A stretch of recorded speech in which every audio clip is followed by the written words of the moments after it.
we're hoping that more people will trickle in time. But this is, and actually we had something like 200 people registered for this discussion. And we were a little worried that people won't show up because it's a holiday, but thank you all for coming in. We appreciate that you're here. Um, we haven't done anything in Bangalore for quite a while, so we're glad to be back. And one of the things that we do at MediaNama discussions is that we prioritize you. Uh, this conversation, we have a few folks who we've spoken with who will come in with their perspective, but we do these open house sessions where everybody participates. The idea is that you're a curated audience. You're here because you're coming from a certain level of understanding and background in AI, and you may have questions, you may have answers. And we have about, I think, 80 odd questions that we prepare that we want for you to consider. And sometimes, like we say, sometimes the questions are more important than the answers. And the thing with AI is that quite often we don't have the answers. Like, if you look at just liability as a concept, uh, liability often depends on attribution to deterministic outcomes. That's something, someone has done something for which they are liable. But AI outcomes are probabilistic in nature. So how do you then attribute liability, and where in the value chain do you attribute liability, is a conversation that society needs to have.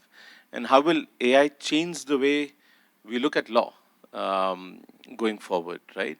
And how we apply the law going forward, because when a human makes a decision, it's theirs.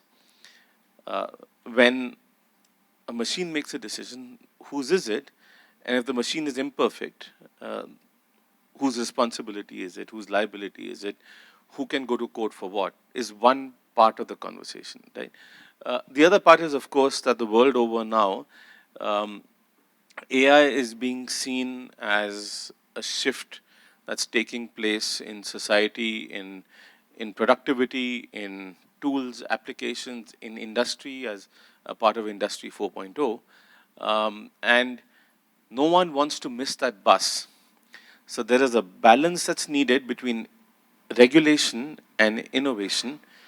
And there are countries and jurisdictions that are looking primarily at it from a regulation standpoint. There are jurisdictions that are looking at it um, from an innovation standpoint. And we need to figure out how how do we regulate in a manner that innovation isn't stifled, and how do we innovate in a manner that regulation isn't needed.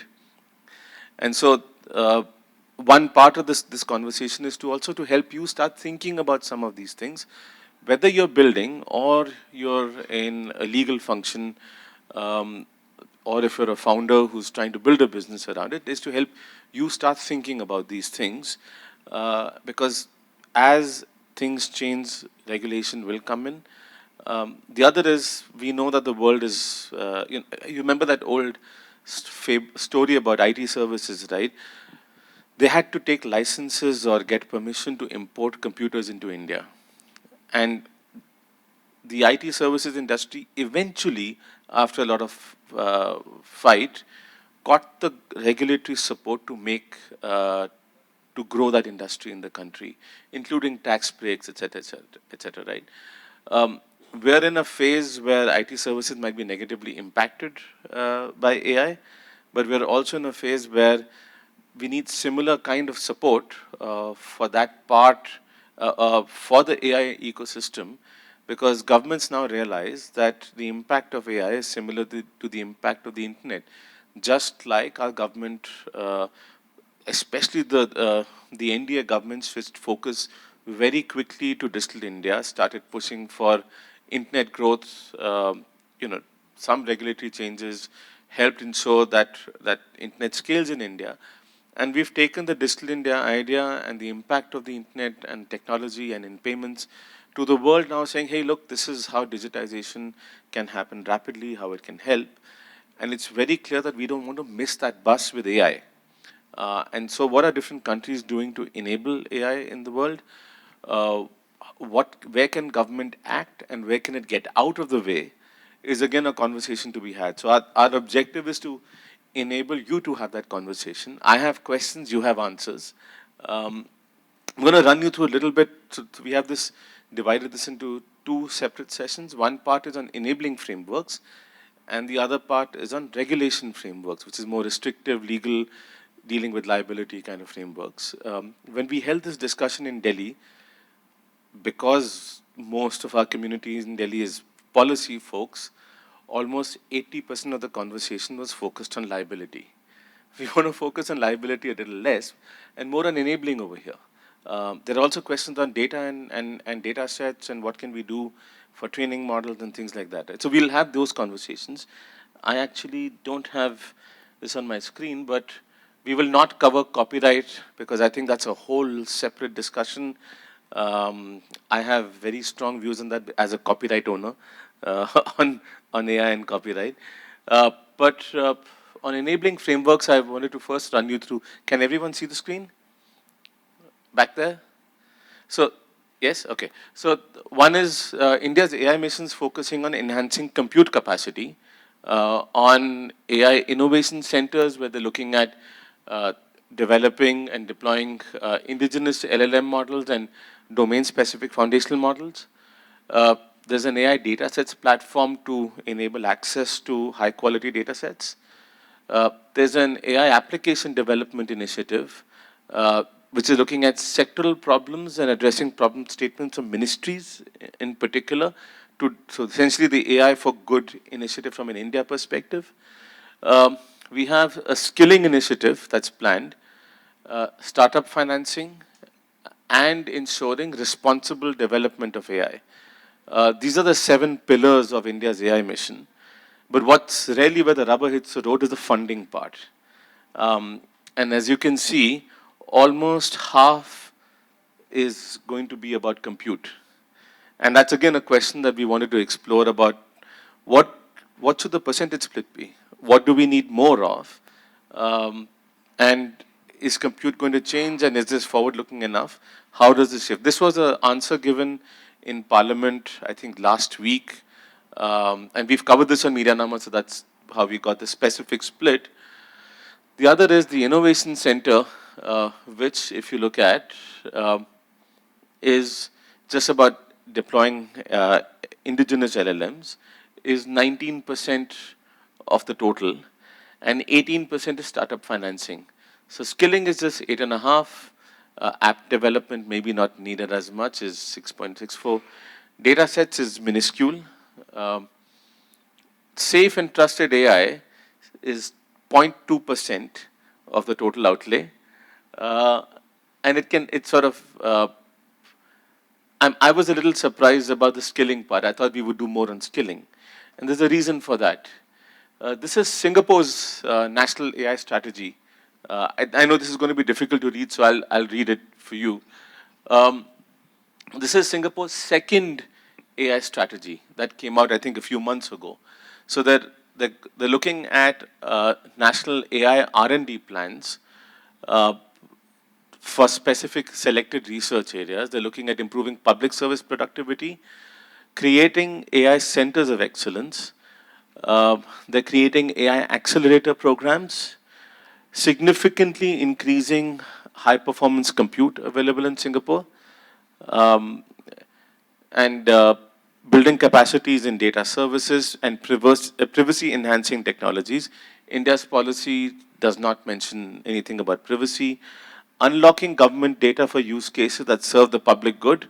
So we have a datasets platform here in India as well. This is key, attracting the world's top AI creators to work from and with Singapore, boost AI practitioner pool to 15,000, which I think we need to look at in terms of percentage population in Singapore. And that's, I would guess, a substantially higher percentage. Intensify enterprise AI adoption for industry transformation, upskill workforce through sector-specific AI training programs, establish an iconic AI site to co-locate AI creators and practitioners and nurture the AI community in Singapore. Establish Singapore as an ambitious and pragmatic international partner on innovation and governance. Ensure fit-for-purpose regulatory environment and raise security and resilience baseline for AI. I can send this to you. It's up on the web. If you're going to just take a quick photo and find it, just search for Singapore's AI Policy 2.0 or National AI Strategy 2.0. You'll find this. The EU AI Act has a few things related to innovation. They've got regulatory sandboxes for testing high-risk systems in real-world conditions. They, in the US executive order, they've looked at attracting AI talent to the US, developing public-private partnerships, creating a national science foundation that prioritizes AI-related work. Now, of course, all of this in the US is probably going to change in a few months. So this was the stated strategy, and this was an Biden administration executive order. Clarify patent issues with the use of AI in the inventive process. Just a little interesting thing that happened about 2 years ago, or a year and a half ago, we did a story on it. We spoke to this guy who went to court trying to recognize AI as a person so that they can be given ownership of the outputs that get created. The court threw it out because they said that we can't give ownership to a non-human entity. And it goes back to an old case, if some of you might remember. There was a photographer somewhere who left his camera entire setup, and a monkey came in and took a selfie. And he claimed copyright over that selfie and filed for it. And PETA went to court trying to say that he doesn't, that the monkey owns the copyright. So it's a similar thing, right? Now, how it worked out was the court ruled, and the US Copyright Office ruled that only humans can have copyright. So the monkey couldn't get it, and therefore AI also couldn't get it. But these IP issues, which we're not going to go into here, exist in AI. They need to be resolved. The Federal Trade Commission has to ensure that small developers and entrepreneurs have equal access to market resources and opportunities for AI development. I think we'll see that part drastically change with the Republicans coming in, where the FTC stops being too brutal with the tech ecosystem, especially since you have a lot of tech entrepreneurs in government in the US. The UK's white paper focuses on skilling, on investment, but also in focusing on responsible AI. $10 million investment to build technical upskilling, an AI sandbox, again, a digital regulation cooperation forum and a digital hub for addressing regulatory questions for innovators. China hasn't got much yet, but they're trying to encourage innovation in terms of algorithms, chips, software platforms. So we'll get into questions in a bit, and then we'll move to regulatory approaches. But I wanted to invite Chaitanya from OzoneTel. Chaitanya has been leading initiatives at Swechha to also on open source AI, on innovation. They've just got a program that they're launching with the government, right? Or trying to have 100,000 AI interns. And so from a skilling perspective, they've also developed a small language model in Telugu and use fairly creative techniques to go and collect the data as well. So Chaitanya, if you could talk a little bit about what you've done, but also focus a lot more on what we need to do, in your opinion, to basically create an environment where India becomes competitive in AI. And being an entrepreneur, as well as someone who contributes to society and open source initiatives, you wear both hats. So tell us what you think is best for us, in a sense. Thanks, Nikhil. So as Nikhil said, like I'll wear both the hats. On one hand, I run a startup called OzoneTel, and we are into the telecommunications, cloud communications, CX space, where again AI is replacing a lot of human agents as we speak, right? So that's one hat that I wear. The other more interesting hat in this area is the open source community hat that we have done. We are doing some experiments in Telangana, and I think Nikhil has invited me just to share a little bit about that also. So to start off, right, I'll just give what we have done, so it will give you an idea of where we are going, and that will also give an idea of what I think we should do, because I think that's the question that Nikhil wanted to understand.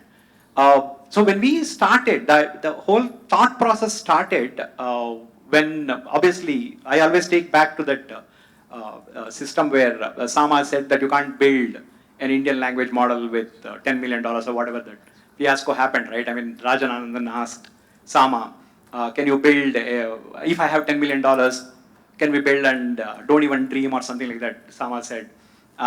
It was taken out of context, obviously, but that pushed us. We started thinking that, hey, that makes sense. What does it really take to build, let's say, a large language model? Can we build a foundational model from scratch? Or more importantly, if you look at it, right, all the analysis, the government allocations that have happened, they're on compute, a little bit on skilling, and in fact 50% of it is compute. So actually the question that we started to ask ourselves was, do we even need that much compute? Okay, the models have been built in one way, but is that the only way to build a model? Is there no better math available? Like, if we solve this problem with a different algorithm, then I wouldn't need this compute. Then what will happen to all that allocation? So that is one approach we said. We said that, okay, we have enough math power in India. There are so many mathematicians. Just because AI has been built in one way, which is like huge compute and huge data. And I come from that background. I have done AI since 2000. I built my first neural network in 2000. 2007, we gave up. I did a lot of research. 2007, I said that neural network is not going anywhere.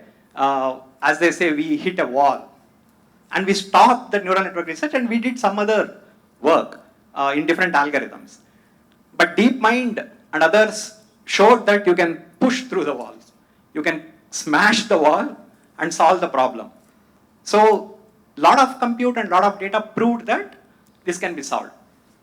Then again, we all got interested. But again, the thought process is still the same. Do we need more compute? Can we do better? That was the first question. Second question was, at that time, even now I would say, the culture context is lost. When we talk about the big language models, especially from ChatGPT or Claude, if I ask for a Telugu story, it will give a Telugu story. A Kannada story, it will give a Kannada story. But somewhere, it's not perfect. It's not as good as an English story. Something that Bhavesh agrees with you on. So yeah, so we felt that. I mean, I wouldn't want ChatGPT to tell a Telugu story for my kid. Let me put it that way. Because somewhere the culture is lost. So we said that I would blame it on data. If you just look at it, the amount of data that's available on English, and when compared with Telugu or a Kannada or a Hindi, it's not even comparable. There's no way close. So we said that what is lacking? Because now we all agree that now, as they say, that transformers is all you need. So just one architecture is enough. There is nothing else to be done. You just need to put compute, you need to feed data. Compute, GPU, fixed. There's no new architecture, it's NVIDIA. Algorithm, fixed. Nothing you can do there. What can you do? The only thing you can do is collect data. And that's the difference. So we said that let's do this. Can we do this?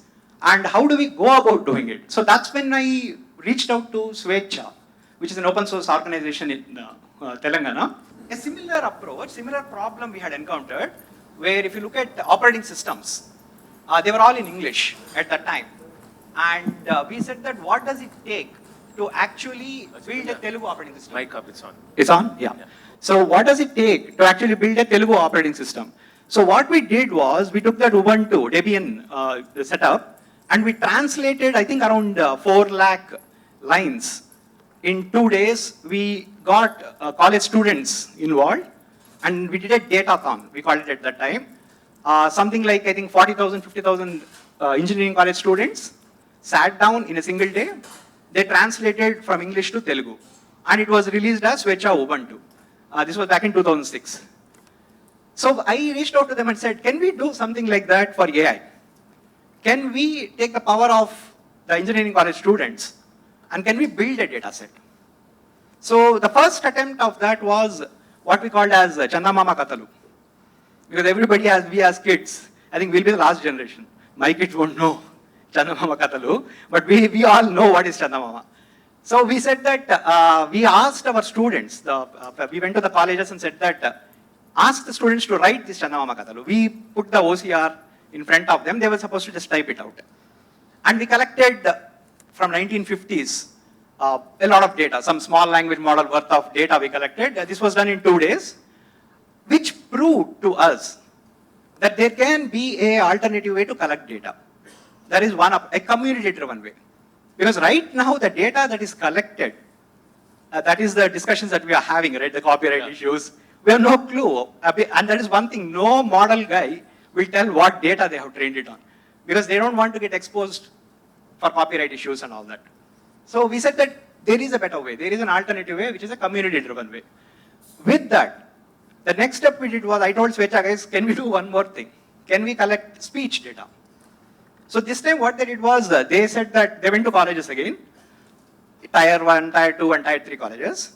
And we asked them, if you speak certain sentences, like open speech of Mozilla, you can collect, you give your data and we will give you a concert ticket. So there will be a free ticket. At the end of collection of this, you come to this concert and there will be if you have given that voice, your voice is your entry to the ticket. That's a simple thing that we tried. And again, within 1 week, we were able to collect around 15 million sentences of Telugu data. Now, this was collected. They gave it to me. And what we did was, we built a Telugu speech recognition model out of this whole thing. Again, not using GPUs, just using CPUs. With our algorithm, we built this model, and the model worked. With just 15 million sentences, it worked. That was the time I said that, just hold on, don't release it. I reached out to Nikhil, I reached out to several other people. This was, by the way, almost a year back. We have a model now which runs out of my mobile. We have the data set which makes it happen, but we have not yet released it for lack of a license. Because we said that if we release with the existing licenses, that is going to help. Who is it going to help? It's going to help Microsoft. Because they can take the data set and improve their models. We said that, can we do something like a GPL for data? Like if I release my data set, and if somebody trains that data set, I have to force them to release their model also in open source. Is it even possible? I don't know. This is the same discussion we have been having for a year now. No solution yet. So this is something we would love. This is one of the reasons I wanted all of you also to discuss about it, think about it. How do we use the power of our data sets? Because that's all we own as a country right now. Our data sets. Can we force to maybe make it more open? I don't know. So that is something that, so in a way, right, we have proven that we can collect data sets. By the way, the 1 lakh internship that came next is just a step-by-step process, right? We started with Chandamama Katalu, then we got 15 million speech voices. Then we said, let's go to Telugu LLM. I randomly said, Svecha guys asked me, what do you want? I said, 1 billion tokens. Okay, how do we do 1 billion tokens? We'll need, let us say, 1 lakh students, each 1 lakh student contributing 10,000 tokens. We get 1 billion tokens. I think I did the math right. You can do it 10,000 or 1 lakh or whatever. But 1 lakh students. Then I said, okay, 1 lakh students, we're asking them to collect. When we're asking them to collect, what should I give them? We said, okay, we'll train them on AI. And then we said, how do we train them on AI? Then we said that, okay, we'll have some Scrum Masters. We did the whole process. We said that there are like 150 colleges, 150 colleges, 100 students, something like that. We'll work it out. So that is a process that started. Once that process started, then the Telangana government also got involved. They said, hey, by the way, as startup guys, I don't want to touch the government at all. I will do the things as far as possible, try to be away from the government. They don't notice us, we get the work done. They notice us, a lot of other things come into play. That is how we were doing it. But obviously, when it's at such a big scale, people notice. But the good thing is the governments now are clued in. They want this to happen. They say that we'll go out of the way. You tell us what you want. And in fact, one of the things that we discovered was, when reaching out to colleges was, if you come with the government, we'll not do it. You don't come with the government, we'll do it. So we had some other problems there that we had to deal with. But this is how we are doing. The Telangana government is involved. IIIT Hyderabad got really interested. And BITS Hyderabad got interested. So we said that we'll build one community around this. and then we'll do this. So this is how in Telangana we are doing, and we have no doubt that within the next 6 months, we will collect the billion tokens, which will be released under an open source license. And hopefully, we will build a large language model without using GPUs, because that's our goal. This data set will be given, and all the people working with GPUs, that will happen. That nobody can stop, this is continue and all that. But our goal is to build a large language model without using GPUs to prove that we don't need compute and to prove that we don't need so much data. This is enough to build a large language model. I think that's the approach we're taking. So I wanted to first get a sense of this split that we're seeing. Do we need to allocate 44% to compute? No, as I just mentioned, me personally, no. This will be reversed completely. This would go here completely. For me, the data sets are the most, because as an AI engineer, I know it has nothing to do with anything else. It is purely all about data sets. And the best example I take is, I saw somewhere on Twitter itself, apparently in 1960s or 1950s, Japan spent $10 million to translate all skill textbooks into Japanese. That's the money they spent completely. And that was a huge thing for them, because now their community had access to all the skill levels. Everything about automobile making, drilling, whatever, right? All skills that were there in English and German got translated to Japanese. $10 million was spent by the government. I would say we should do the same. Because right now, the way we look at it is, already English is a differentiator with us. The person who knows English is much better off than a person who doesn't know English. I would say that AI should convert that gap, but the problem right now is, because the way AI works right now, it is increasing the gap. Because what is AI? It's prompting. What is prompting? You need to know English. A person who is not good at English cannot use AI. So we say that, but why? If I know Telugu, I should be able to speak to an AI in Telugu. Isn't that what AI is supposed to solve? But it won't be able to solve unless it has a data set. So I would reverse this. I would spend this year. Compute, obviously, I would cut it down. Some has to be there. GPUs will not go away. Though I am making a big claim and all that, they'll not go away. I would keep 1/3 of that. I would reallocate like that. So I wonder what Keshava thinks about Keshava. No, Keshava is not here for me. He's here. He's here. He's here. Mike, one sec. Everyone's going to be on the spot, don't worry. If you're in the industry, so Keshava is with E2E Networks. Keshava, here's the mic. Okay, disclaimer, I am with the okay, disclaimer, I am with the E2E Networks. I am a Chief Revenue Officer, and we provide cloud GPUs. We provide the GPUs. We are the only one with advanced GPUs. Whatever the views I express, these are, now he put me in a spot of bother. Should I put my personal one? The same, but as me and Chaitanya, we discuss, and both of us come from Andhra, and we speak Telugu, and I closely at least try to work with Svecha on a different level. And being an open source guy. But I feel, Chaitanya, I disagree with you, but the compute is required. It's not only the language models, what are the tokens and everything. There's a lot actually going on, and the image sizes and everything, where actually, especially on the healthcare side, it's not on the generic Gen AI part, actually there's a lot going on in various places actually. Okay. What you guys are seeing on the, what I say, it is a little on the, it's a very small bit only you're seeing. There's much research is going on across it. Okay. If you look at the brain research centers, what they are doing. And if I look at it from my point of it, actually government of India is not even they're doing a minuscule when I compare with any of the other top 2 countries. Okay. Top 2 countries in AI space actually. I will give you the data points actually. I think, Nikhil, I think you can put the data points. Actually, these are the data points about the data center powers in US, data center power in China, and we are very, very low. So we are actually at 1 gigawatt of the data center power right now. Whereas US and other guys are much, much ahead in terms of the data center powers, and especially AI deployment actually. And AI going to consume if you had to look at this split, how would you change it? Yeah, so there are the 2 points. One point I agree with on Chaitanya is on the data sets. I am a firm believer. You need the data set. In fact, I wrote this to the multiple governments saying that, hey, government have a lot of data set and the data sets is what will improve. Even if you look at the OpenAI thing, they had at least, I think OpenAI says they had put near about a $500 million on just acquiring the data.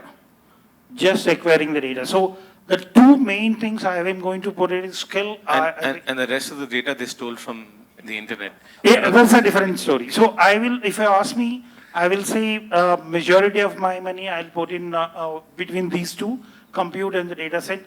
Skill, I feel actually that automatically gets formed. Okay, so once you are aware, I think people will learn it very easily, kind of a thing is what my sense is, maybe.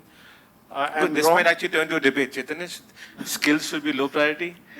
No, no, skill shouldn't be a low priority. Okay, I don't know. So maybe the thing I feel actually, hey, we all learn because I learned the list programming. I learned why the intention it is there, kind of a thing. Okay, that's what I feel. But coming to it, my point is it has to be compute. It has to be in the data sets. These are the two things, and compute is going to be very, very high. And governments can make money with the current data sets what they have. That's what I firmly believe. I'm not sure why the government is not making money. And in fact, Nikhil, I'll tell you this. This is what I proposed to the Karnataka government also. But they, see, there are a lot of,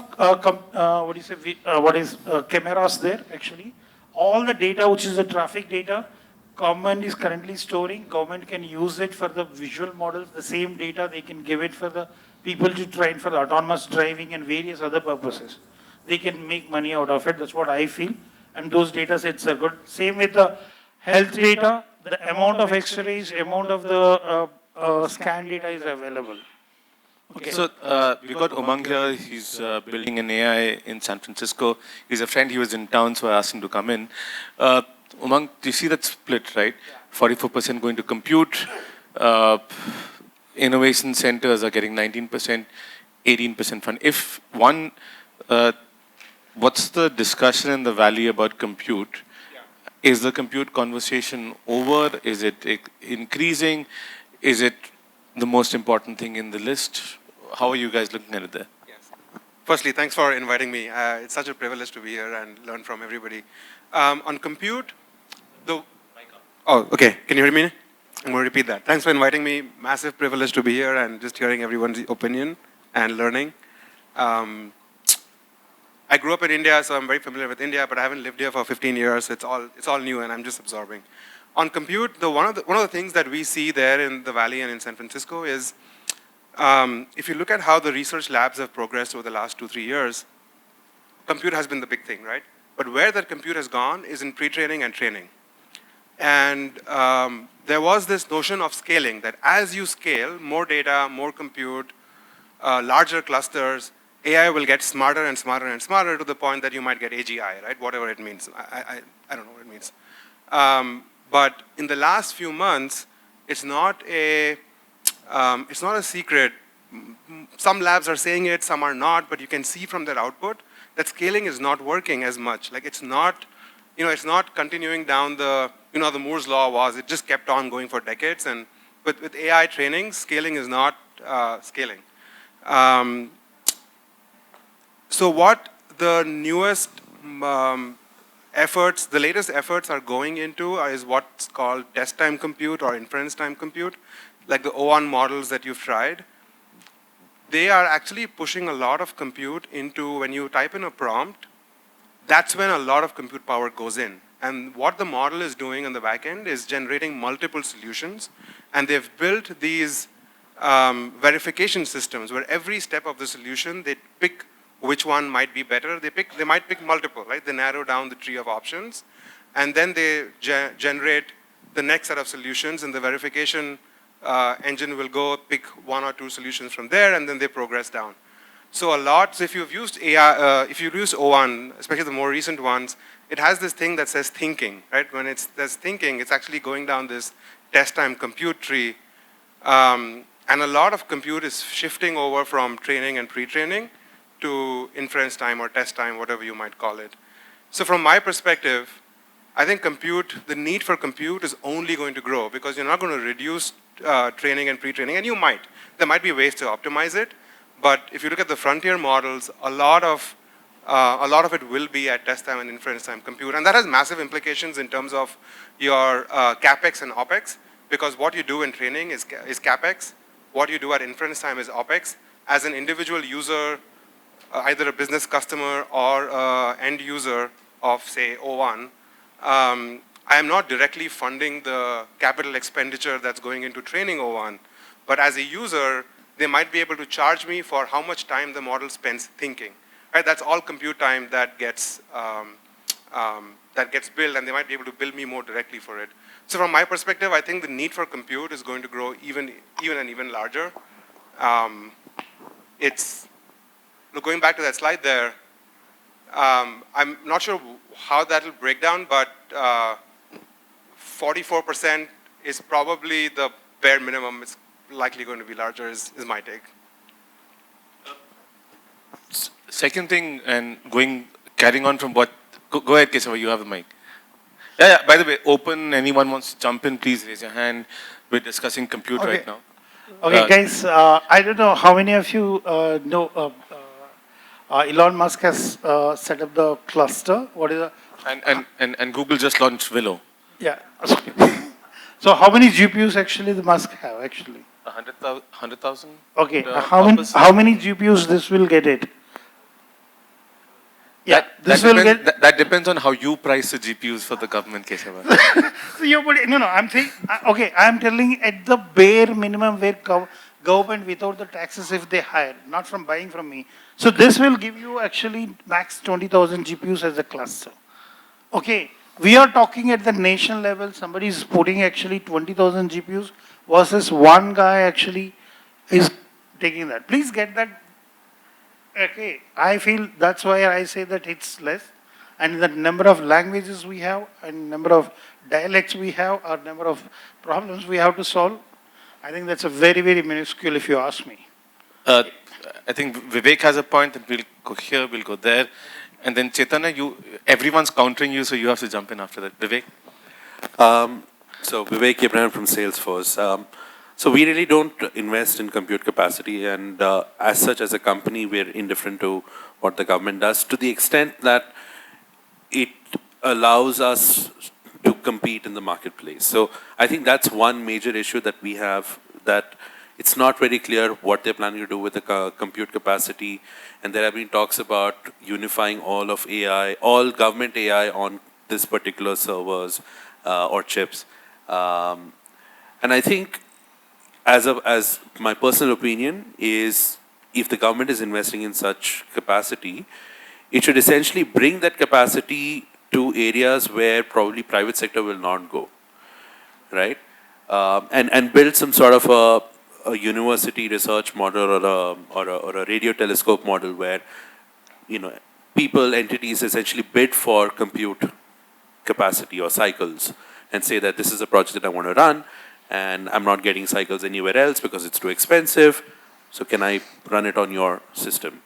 So my sense is that I think there is a little bit of rationalization. There's been a bit of a cart before the horse kind of announcement. We've gone and said that we want to invest in this, but we have no idea what we want to do with it. And I think there is dialogue in all sorts of, in all quarters, saying that, we want to commercialize it, we want to make a return out of it. But at the same time, you also have this looming fear in the back of the head that, hey, this is going to get obsolete very soon. So do we want to keep reinvesting in something like this? How do we keep the hardware updated? And this is not an India only, by the way, for those who are not... Also, this investment is over a period of time. Yeah. And so market conditions are going to change. Absolutely. Maybe you'll have more efficient models coming up that you don't need. Just one last point. Yeah. And the interesting thing is, some states are also investing in some of their own compute capacity. So, AI is this buzzword where people are getting massive amounts of budgets approved. So it's not just government of India, but several state governments out in the market trying to get capacity for their own AIs with varying purposes. So I think there has to be some clarity of purpose on what we are trying to do here. As a company, I'm indifferent as long as it doesn't compete with what I'm trying to do. But if that clarity is not there, then we're just going to go around in circles on what we need to do. Before I give my remark, do we know over how many years this is going to be spent? 5 years?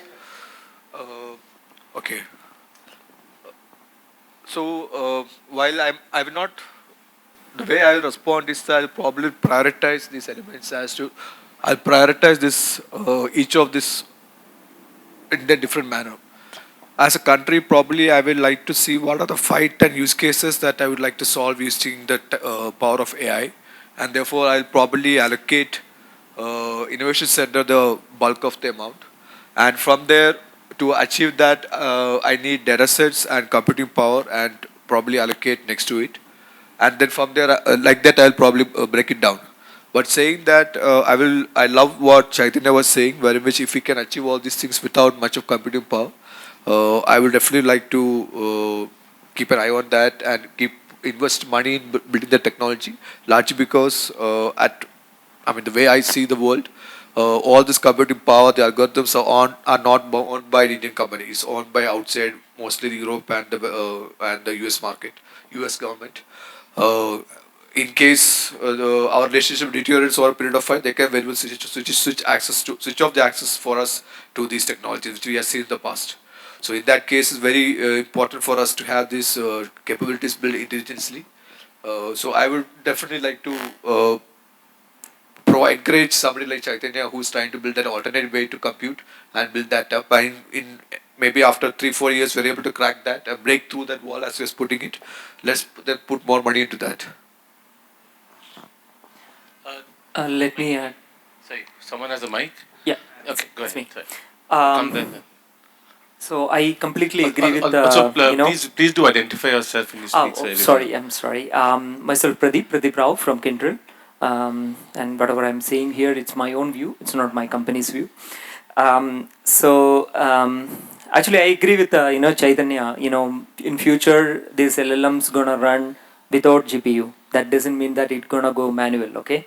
So you may all heard that quantum computer gonna come, right? In fact, IBM and Google got small quantum in their cloud available as of now.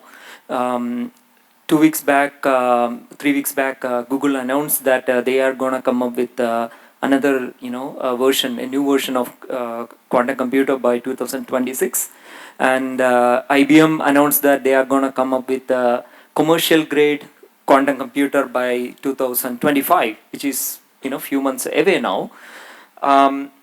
If I compare, whoever not aware, let me compare the CISC architecture or RISC architecture with the quantum architecture. So it's like we are walking, with the current computer sets, and then suddenly we are flying. Basically, same thing as broadband and versus dial-up, right? Different. Okay. Actually, it's like walking and you are flying in a supersonic. Got it. It's the speed is something like 2 million times.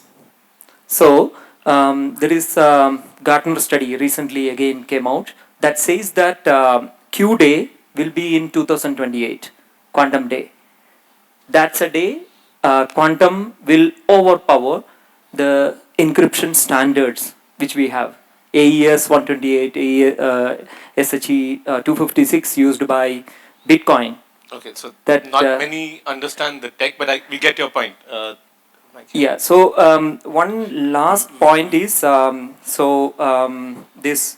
I'm going to ask you to speed up because there are a lot of people in this meeting, right? So one last point is, yes, LLMs are going to run in quantum real soon. Once industry is ready for that. Thank you. Hi, I'm Ajay. I'm a partner here at Tramwell Law. We're a law firm based in Bangalore and across India. So when I look at this budget, we have to ask a couple of questions, right? What is the problem the government of India is trying to solve by investing in compute? What is the problem the government of India is trying to solve by investing in compute? Now, if you want to build compute capacity, clearly the private sector is just as capable of importing GPUs from overseas and creating data centers here in India. right? So when we have a government that's going and investing in GPU compute, I take the point that Sir made earlier, that this largely would benefit universities and research and development, because the private sector does not need free compute. They have the capital, they can buy. Now, why would we want the compute to be in this country as opposed, because right now we don't have a problem of access to compute. There is global compute, Indian companies can access it as long as we're willing to pay for it. Right, now if we build our digital AI infrastructure in this country with a link to overseas compute, there are two problems. One is there's a large foreign exchange overflow. Right, every time I pay AWS, Azure, or any other data set. So we understood the problem. What's the next one? The next thing is, the second thing I'd like to say is that if the government of India actually wants to increase domestic compute capacity, so that one day we're not at the mercy of foreign data centers to run our public infrastructure, private sector needs to be incentivized to build and invest in compute here itself, rather than subscribing to Microsoft Azure or other services where we continue to pay for that. So we need to create a regulatory framework where it's not direct outlay from the government, but like we've incentivized the private sector earlier to create infrastructure, we can incentivize them through tax breaks and other mechanisms so that they can build their own data centers in India. Because at the end of the day, we're all buying chips from Taiwan. Nobody's talking about building our own GPUs, nobody's talking about building our own CPUs. So that is where I think this issue, we have to look at this 44% allocation for compute. Sohan? Yeah, hi. Sohan Mukherjee, I'm a regulatory and public policy lawyer. I mean, I think these budgets come about primarily because government's always comfortable with spending on hardware. So we need to understand that that's the primary motive as to why they have split this up. There is no strategic thinking really behind it. It's like, okay, we'll put 10,000, we'll put close to $1 billion or whatever, 8,000, 10,000 crores. An accounting person will say 50% of that, if I can tangibly see it's going somewhere, I will do that. And that's why we are not able to innovate on the soft side, because I completely agree with you that the focus should be on the soft piece of building the data sets, building the regulatory model. I think there is an enforcement model that's possible to do, because government's usage of these GPUs, and I know, for example, there are PSUs that had chips which nobody has been using for over a year and a half. I personally am aware of the PSUs that had this, were going out to universities, going out everywhere else, saying, hey, use our compute capacity. And that was not happening. I think our strength will be on the data sets and on the research. If we take a leaf out of what happens on social media or any other product that's available on the internet, consumer behavior analysis is done in India for even global products, because it's the cheapest place to do it. We shouldn't allow this to happen here.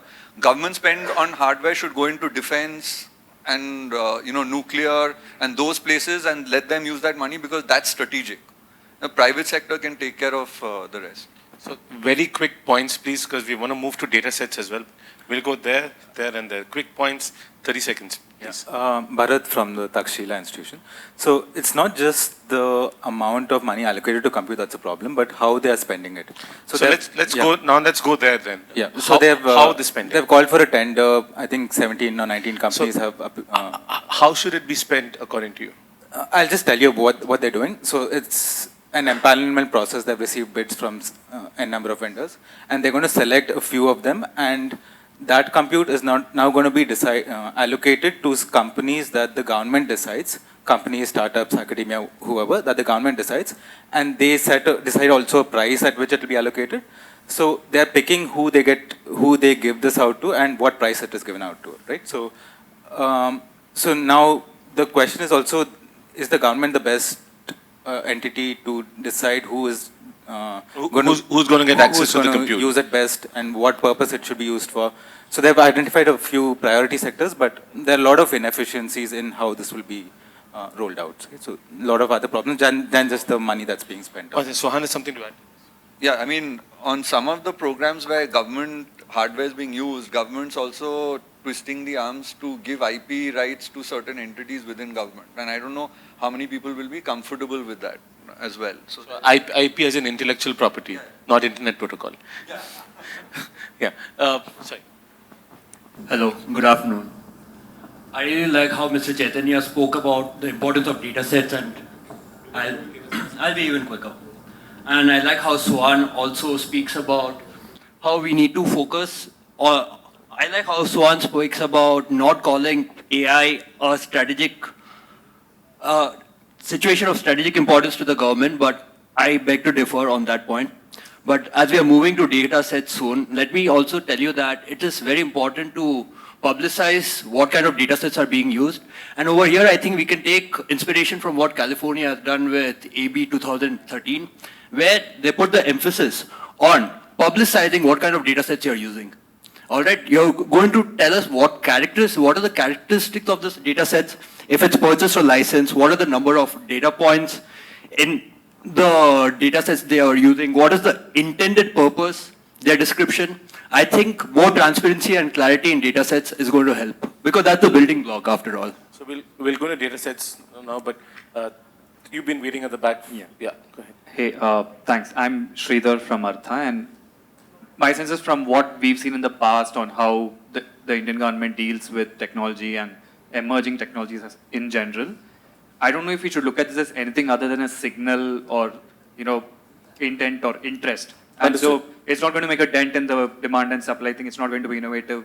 Obsolescence is going to be a bigger problem in terms of what they're acquiring anyway. So I don't think this is going to matter much in the bigger scheme of things, even in the short term. Someone there has a mic as well, I believe. No?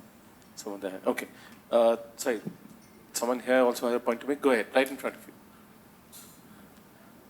So very quickly, my name is Ashish Bhardwaj. I'm from BITS Law School, which is part of BITS Pilani's Mumbai campus. I just wanted to put that figure in context. I'm wearing the hat of it's a law and economics perspective on the question that you're posing. I think it's about reallocation of funds that are already committed by the government. But I want to put that in context because, Government of India spends 1 lakh crore approximately on education for 1.4 billion people in the country. 1 lakh crore. I think we'll move on, but I don't think that's, you need to please get to the point quickly. The point on skills, I think, is going to be still important, right from school education all the way to technical education and so on. Got it, on prioritize skills. So, quick question in terms of, let's talk about compute, right? Because that's a major part of the spends. Where should the compute go? What's an ideal scenario here? See, I'll take that. My name is Sharath. I'm part of Trigen Software. Could you hold the mic up, please? Sharath, Trigen Software Services. See, the government should focus compute on the sectors, right? How they allocate the compute storage. Which sectors? PSUs, financial, fintech. They have to identify the percentage of allocation of these compute systems on sector-wise to start with. Definitely the 10,000, whatever the number they have given, it's just a starting point. It is not going to stand there. If we consume the 10,000 in less than 5 years, definitely they are going to increase the compute. This compute should go to PSUs? It starts with PSUs, then it get increased to healthcare, it get increased to education, all the different verticals. Anyone else? Sectoral priorities for the compute? Sohan? Defense, nuclear, space, health. Defense, nuclear, space, health. Anyone else? Keshava, right? Primarily, it should go to the HCR. There's no doubt, actually. So it should go where? Higher education research. Okay. So that's where I will say that it should go. Because also, we have a no acronyms policy. Yeah, sorry. Yeah, it's IITs or IIScs or the NITs. Those are the places it should go, where the deep research is happening on AI/ML models, actually. That's where I feel that we will create lot many models which can be used over the period of the time. That's where I strongly feel. Chaitanya, you're next. Yeah, sectoral prioritization. My name is Kashyap. I think this compute capacity should be used for climate science research in India, which we're not doing. Okay. Chaitanya? I agree with that. So, one, do you think we don't need compute, especially after what Umang said? Second, prioritization of where it should go? I think I've been misrepresented a little bit in this. I am for compute with my startup hat. I already told that. In my startup, I want the compute because that's the only program that works right now. I'm saying that the research has to happen, and I'm sure, because I've seen, I have a working model here in my lab, in my phone, which doesn't use that compute for speech recognition. It's just large language model will also happen. I'm just saying that 3 years down the line, it will not happen. So compute, and the other big thing, I think everybody made enough points. If you spend the compute, it's gone. It's gone. If I spend on data set, it stays. If I spend on skilling, it stays. So I would completely reallocate this. As somebody pointed out, let the private industry figure out how to need the compute. Obviously, government needs the compute for now, they will get it. They will anyway spot tenders for weather research or defense research. Anyway, that separate thread is there. So where should the government, if it's going to be used only for the government, and maybe some might be available to a particular startup or particular size, and because large companies really don't need it, including yours. Yes. So I'm just kidding. I don't want. You don't want. But where should the government prioritize the usage of this? I would say defense and weather. Defense and weather. Yeah. Okay. So let's move to data now. What do you think we should do in order to enable access to high quality data sets? So I think this is a big problem. Providing, first of all, collect the data sets. High quality data sets don't exist as of now. We are talking about... Is the existing data sets with the government of any use? I remember... No, they are of use. When the Copyright Act was being debated in 2008, a submission that we did at MediaNama to the government was that basically taxpayers have already paid for the data sets, for that data and for all software that may have been created by the government, and all of that should be open sourced. I agree with that. I completely agree with that. I think already those data sets exist, but I would still say what we found in our research on what to collect, when we decided this 1 lakh interns, they have to go and collect these data sets. The approach we took was, first of all, we looked at all the government data sets and we understood, okay, that solves some percentage of it. It is very good data set, clean. Only problem is the older data sets have a different language. Not what we use right now. Even Telugu has changed completely. When we talk about 1950s Telugu to now, a little bit has changed. That is one thing we saw. But the other thing we saw was it was missing, again, the cultural aspect of it, the culture piece, like movies. Pushpa came now. Nobody's going to write it in government stuff. But people are going to talk about it. And that is lost. So we said that these 1 lakh interns have to go to the tier 2 cities and talk to people about their culture, talk about the Marichettu in their place, talk about the lake in that particular village. Just talk about it. That's the data that is actually lacking. That is available, by the way, for English. You can do a lot of this stuff. I think that's one data. So therefore you're saying data sets for cultural context, which is also allegedly what led to Bhavish launching Krutim. And anyone else? Data sets right there. And then Kesava. Hello, I am Dev from our self-study. We have developed a artificial teaching assistant which is helping to K-12 student. So I agree with you that every day, let's say, thousands questions everybody is asking, different students, and our system is answering. We are dependent on a model which is not Indian model. So if we are going slow, by the time we will reach there, then it is 2 years down the line. That model is got reached by our own data, our own question. Because many times we found that first time it doesn't give the answer, second time it is answering. So it is getting trained by us. So we should do something to protect that. If we are saying that we'll reach there 3 years down the line, then we will be behind. Understood.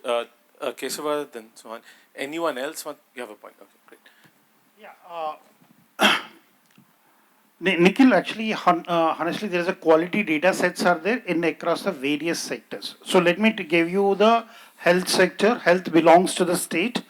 Each and every state actually provide the free health. And if you look at the diacom pictures of all the X-rays, please get all the X-rays with the radiologist report. See, what is the quality data? The data of the image is quality data already there, and annotated data is already there. It is all about actually government willingness to share this data with the research guys. These are the data. I'm only talking about the, let me tell you, I'm talking about the health actually. When I talk about actually, otherwise, there is another, yesterday we were discussing about the geo AI data. Each and every geolocation in India have a 200 layers of the data. Please get that. I'm talking about the 200 layers of the data, each and every. So the data sets are there. It is all about actually making sure that these departments actually bringing together and making sure that they are available collectively to do the research or to do the model. So let me give you, if you look at this location, this location comes under the which constituency, which assembly constituency, which Lok Sabha constituency, is a Geo is available here, Airtel is available here, which BBMP ward, and what all that actually, which is survey number, all that layers of the data is there. It is available with multiple departments. In healthcare, quality data is there. So I will say that data sets are available. People has to come together and get these data sets so that we can work together for the better models. And people are willing to share those data sets. That's what. What do you think about private data sets? There is, because let's face it, a lot of AI is built on publicly available private data that is scraped, right? Yeah. And there was also a move at one point in time over making non-personal data available for usage, especially in AI. That conversation stalled. In fact, we filed an RTI with METI, and they responded to us saying that we have no information about this committee. It was a committee under METI, by the way. But so we don't know what happened there. But I'm just curious about what you think about private data being used. Should it be available? Okay, so I will say that personally, I will say that hey, private data should not be used. Actually, that's what I personally, at the personal level. But at the same time, actually, for the what is it, public good purpose, all the private citizens can participate and they can share the data whatever actually for the model's purpose. That's what I will say. Private data sets with. In that case, who decides public good? Okay, sorry. No, yeah. So, sorry, please wait for the mic. Hold on. Yeah, go ahead. Yeah. So who decides the public good? It's government has to decide the public good. Fair actually, enough. Yeah. That's Okay. what. You've been waiting. Yes. Hi, my name's Kaustubha. I work at Tattle Civic Tech. Also a lawyer. Just to add to the point on data sets, I think we should definitely invest more on the data set front. And to the point about needing more context or the context that we can bring in to our own country, there are methods to do it. And we have done it, for example, with Uli, where we created it through participatory methods of creating a data set, where you do go speak to the people on the ground or people who encounter, say, gender-based violence, and then you ask them to maybe annotate the data sets. So then the question isn't really, can we do it? We can. It's also how do we compensate them fairly for the time and labor that they provide us. So it's just a matter of more time and, say, more compensation that will have to go out to build quality data sets. You have the mic. Yeah, hi, I am Paresh. I am with Quint Financial Technologies. So here, coming to the question on whether the private data should be made available for use or not. We can barely hear you. I'm not asking you to get up. We can barely hear you. Okay. Is it better now? Yeah. Okay. Yeah. So the question was whether the private data can be used for training. Well, AI that's models secondary, but what do you think needs to be done to make high quality data sets available? We've already discussed about how government data should be available, but I'm just curious about, and we'll come back to that, what should the licensing be for the data? Right. Go ahead. Yeah. So the data is available. So whatever data is available with the government, I am in for using that data, but I would want that data to be anonymized to an extent where the privately identifiable information is not made public, right? So with that kind of an approach, I believe the data can be made available, which is an aggregate set. So just to take an example of health analysis, right? You mentioned about, sorry, I forgot your name, Keshav. So Keshav mentioned about the health sector, right? So there's a lot of data available. He talked about X-ray being available, the MRI scans data being available. This information is of very high quality. So I am all for it as long as the data is met at an aggregate level where a particular clusters of individuals' data is made available, where this data can be used to train models which can actually predict the health information. So very interesting. The India's Data Protection Act actually says that publicly available personal data is not protected under the Act. So if you've put data on social media, if you put up your photo on social media, you don't have protections of the Data Protection Act.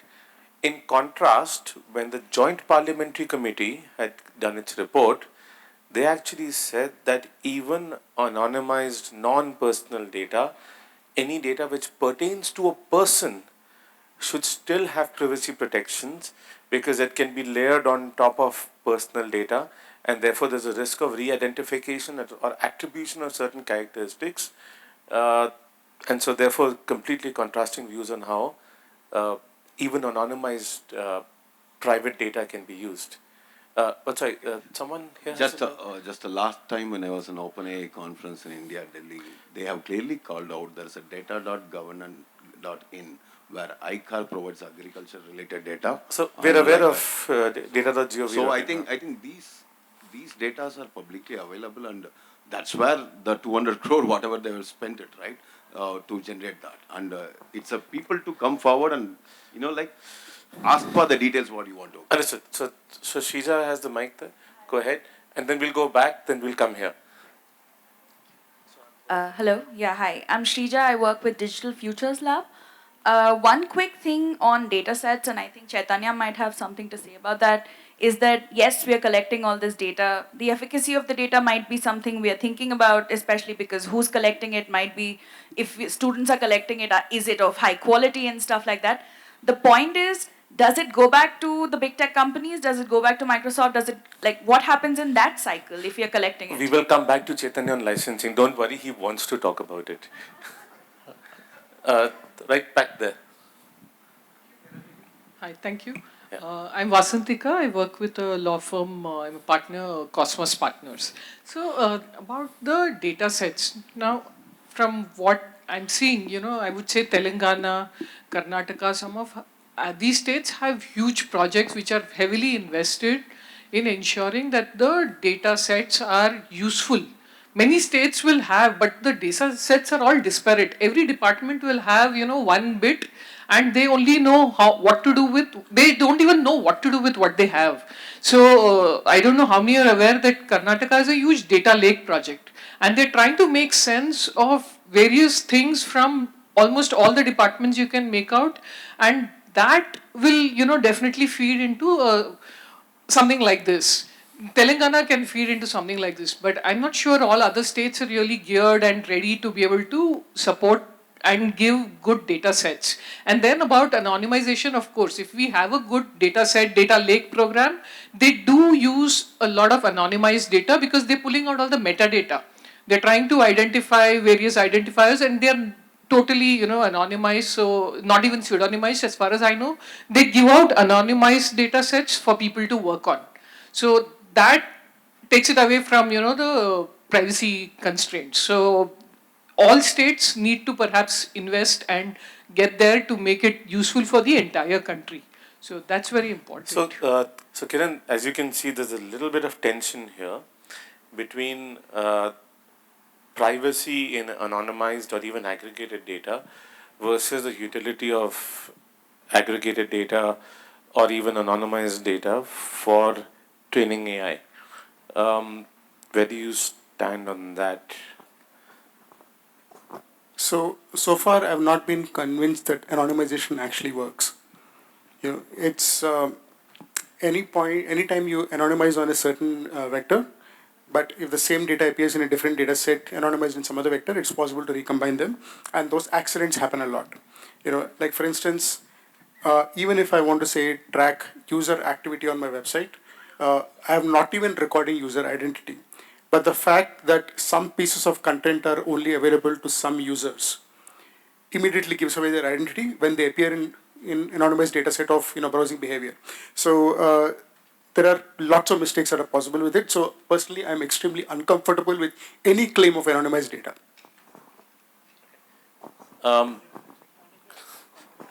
Sorry, one second.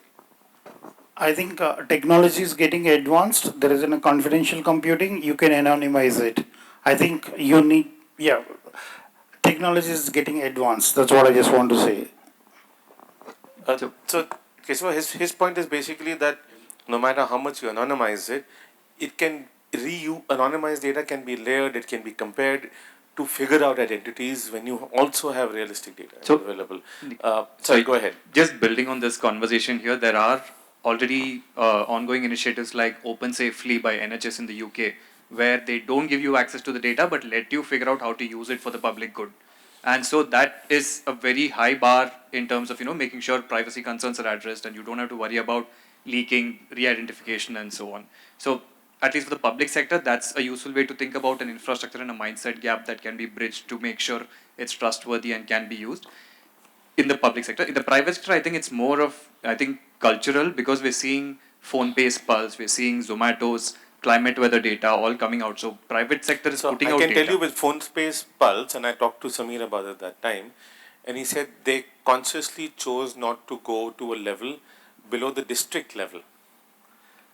Most anonymized data doesn't necessarily make that distinction, but because they wanted to prevent re-identification or even attribution at scale, they chose not to go below district level. Agree. So, this is a mindset shift that has to happen over years. It can't happen instantly. Now, private sector thinking about data as a public good and putting it out itself is a shift. So, that's where it's going to go. Okay. Sorry, there's someone here. Yeah, you have the mic. Go ahead. Hi, my name is Adarsh. I would like to, actually, when we talk about data sets, I would like to focus on the ability for Government of India to aggregate data across states, districts, and other subdivisions. Because unless I am not very confident that we currently have the ability to do that. There might be very much possibility that there might be data available in isolation across all the different layers of bureaucracy that we have. But are they all, it's possible that we can consolidate at a higher level to give one Excel sheet with all the data? I don't think so. So essentially the problems there are, or maybe from an AI perspective, you might see it as a problem. From a privacy perspective, you might see it as a solution, is that data sets are in silos, not available across departments.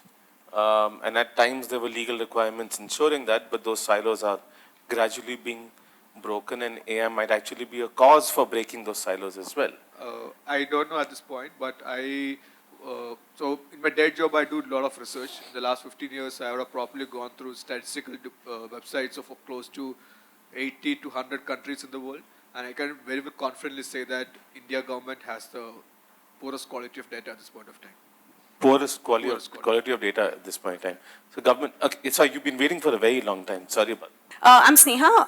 I'm also a lawyer. I'm from Vidhi Center for Legal Policy. Just one quick thing that I wanted to add with respect to government data especially is that municipal corporations are now moving towards actually bridging that entire silos. In fact, in Karnataka as well, we do actually have corporations coming up with open data policies. Now, of course, there is a lot more conversation on what can be done better, but definitely this entire conversation on bridging that silos is happening now because there are conversations happening between different departments to actually come together to, make good of the data that's available.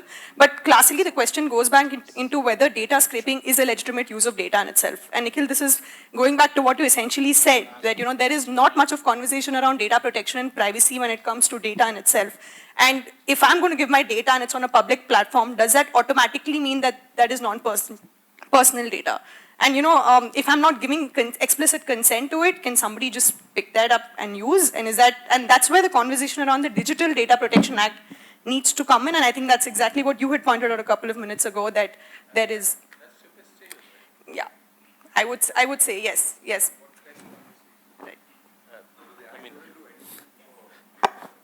The Act makes publicly available personal data outside of the ambit of the Act. I think we need to look at an architecture both from a regulatory side, but collection of data, organization of data, and then the use of it, and then remedies if things go wrong. We need a data mission because in India, data's work from a command and control perspective. So you set up an integrate data sets when you're looking at control, surveillance, and all of that. We haven't looked at it as a strategic asset for the nation in a global context. Therefore, we've come out with the Data Protection Act that we have. So there needs to be a mind shift in terms of the way the government has to be enabled for this. And it requires private sector to also make a shift. Because private sector is looking at, where can I get away with using whatever I want with having no accountability at all. We need to reorient the architecture, and I think we should have a data mission for AI and with both states. Okay, so anyone with any other, I'm coming to you, anyone else with quick comments on data? Umang, we'll come to you, one sec. Hi, Saurav here from Vidhi again. to the one who said that the quality of data provided by the governance, by the governments in India, that's including both the union and the state, is of a poor quality.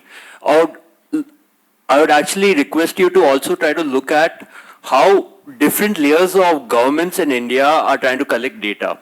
We know, we may have spoken about central, we might have spoken about municipal, let me speak about state. Now, there are state governments who are actually trying to collect, because see, we have to understand the limits of power of what a state government can do is immense. So the kind of data that they collect is also, it has variety in it. Let me give you an example before handing over the mic. Yeah, before handing over the mic. Let's look at Haryana. Haryana has something called a Parivar Pehchan Act, where they actually collect all different kinds of data of what a family does. And now this data is actually being collected for how targeted delivery of services can be done. But just imagine, we'll actually understand a whole different economic status of families that we are not usually conversant with. We'll know what they do, what their behaviors are, and just imagine the impact that can have in improving our AI models with this kind of data set. Thanks, Nikhil. Yep. Yeah. So I just want to make a very short point. Government sits on the largest data set in this country. The stationery office of each state government is the largest printer. The stationery office of each state government and the central government is the largest printer of textual material. It is just inaccessible. I can't scrape all Supreme Court judgments because I'm stuck with a captcha. If sir's looking for data on Telugu conversations, we've had 70 years of Telugu in the Legislative Assembly. If they gave him a PDF of all the legislative debates that have happened in the last 70 years, he would have his data set overnight. The problem Except they would need to be machine readable. But sorry. No, they are machine readable. That's the thing. They are machine readable. A lot of government documents are not machine readable. No, the debates, etc. are because they have been typed and published. So they're sitting with that data. We just have to identify what data we can access. There's no personal thing. Everything is public at this point if it's said in Parliament.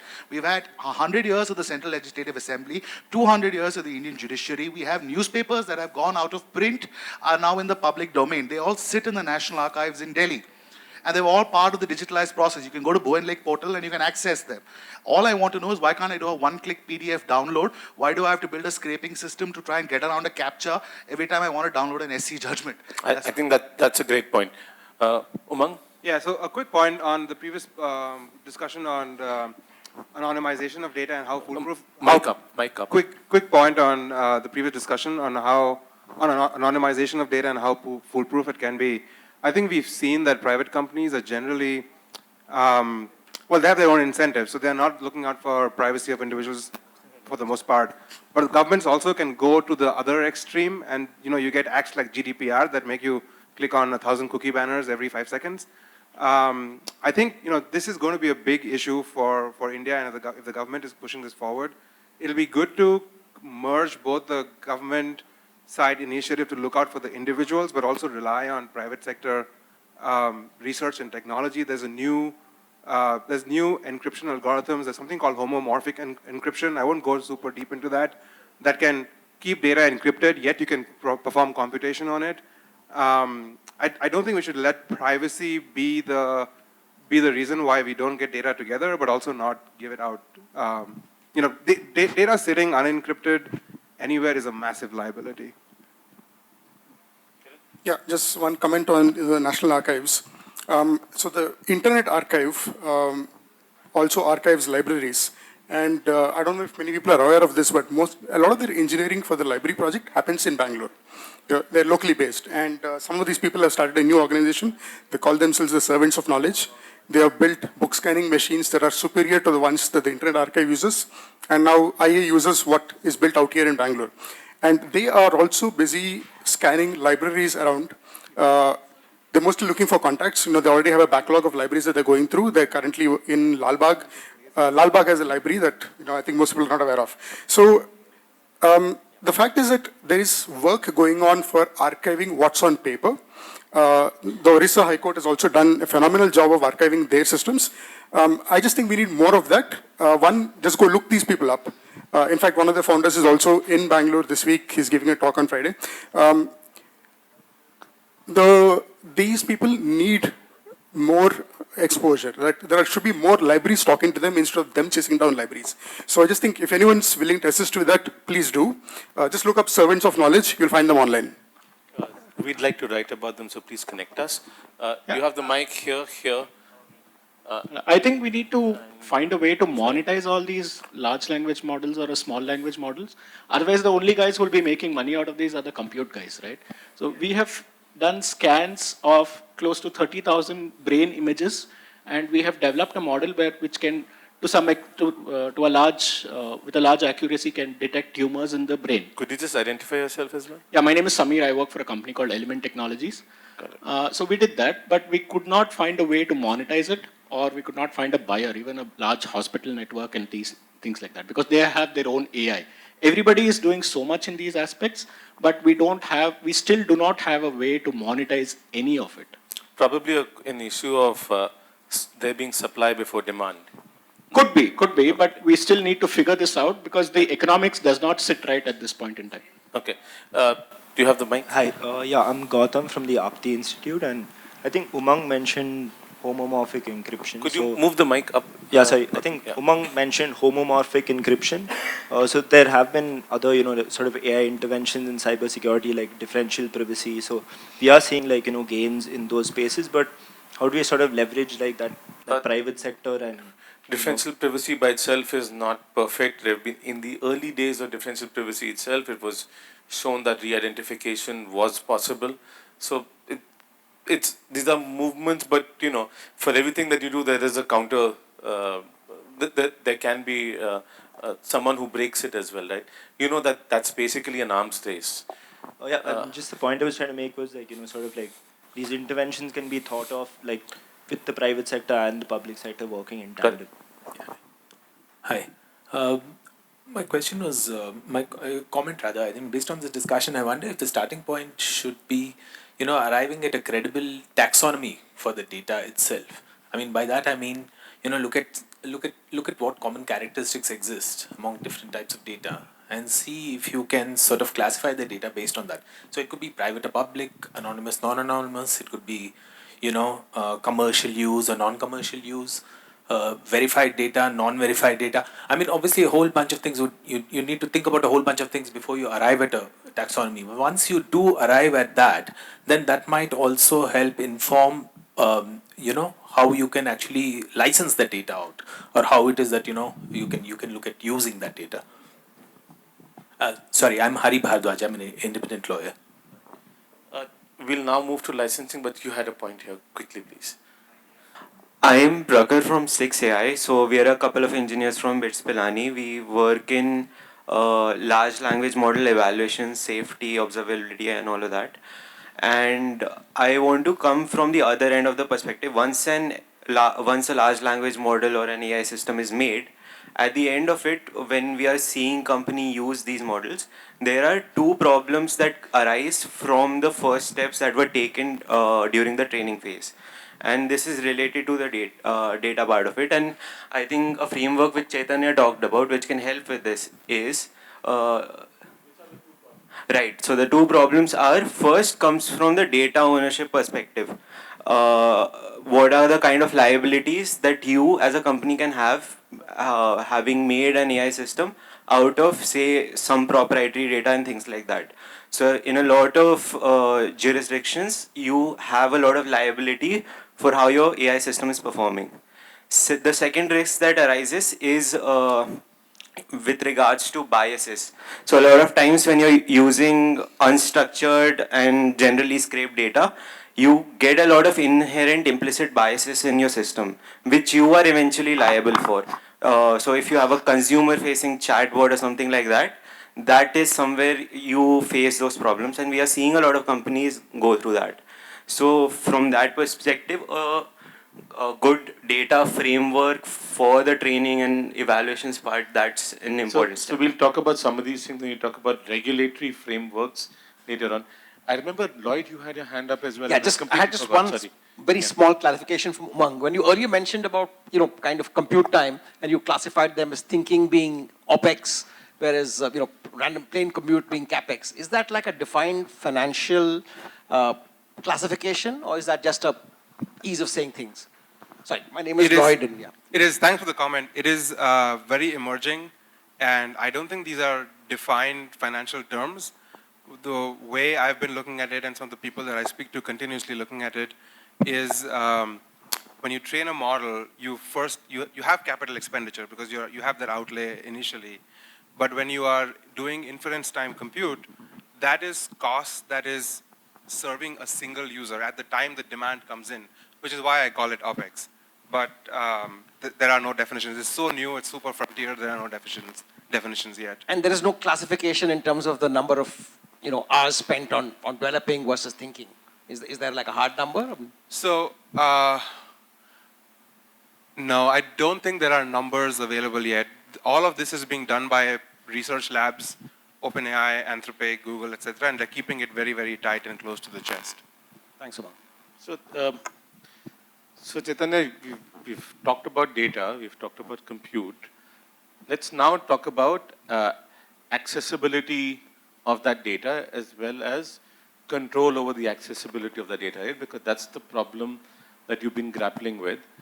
If, for example, government data is made available, what should that framework be? Who should get that? Who should get access to that? What is the thought process behind? Because you had a concern that basically once you release your data, let's say an OpenAI or a Google will end up using it to train their models.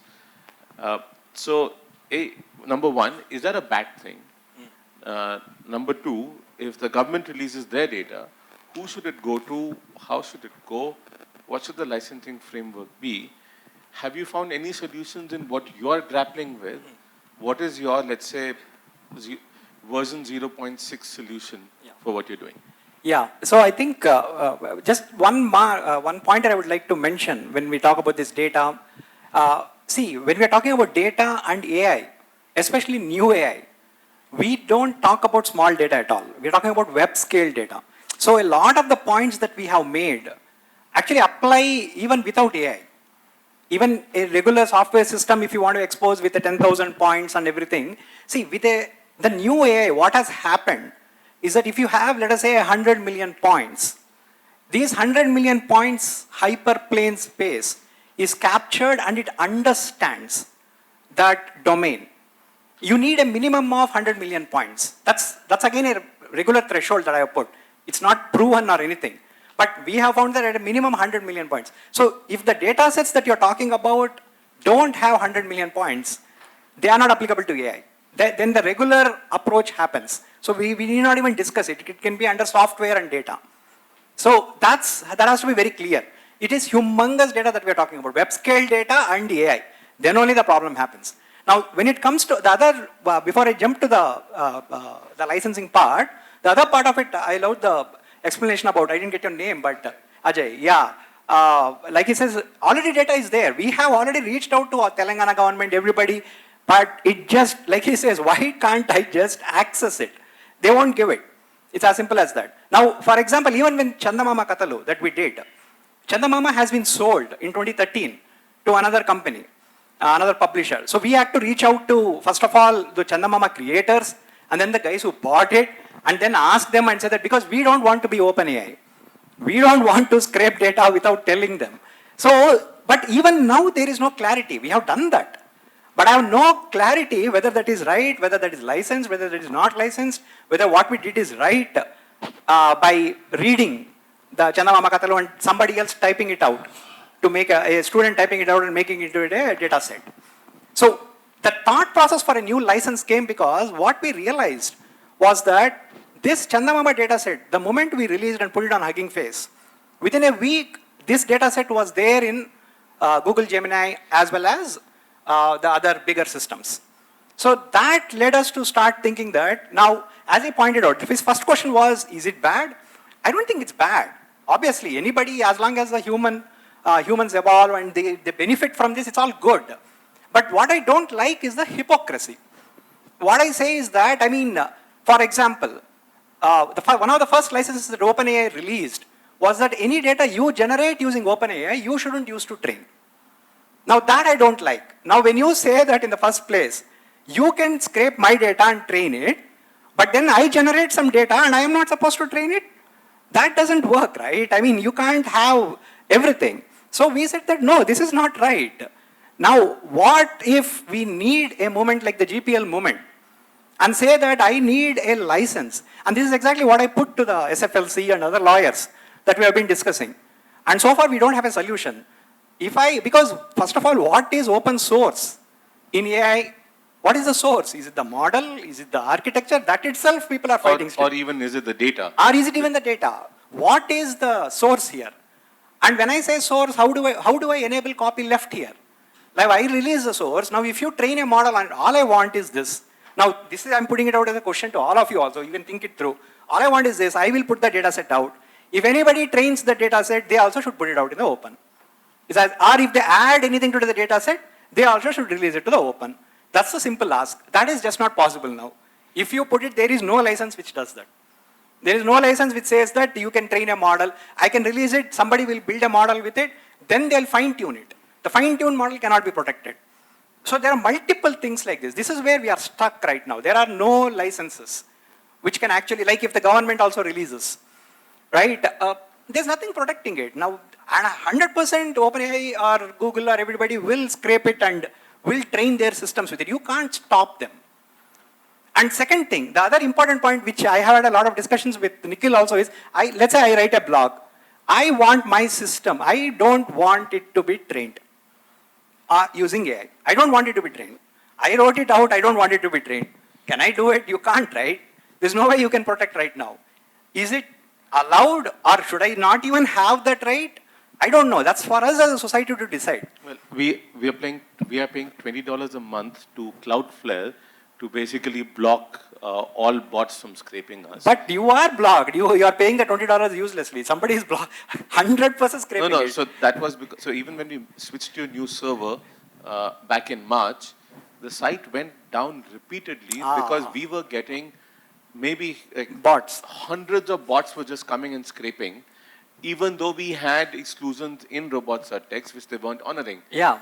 Cloudflare, and we can see that there's no activity because Cloudflare has blocked it. Exactly. So we are actually paying for that protection now, whereas we would rather it be accessible, scraped, but not used to train.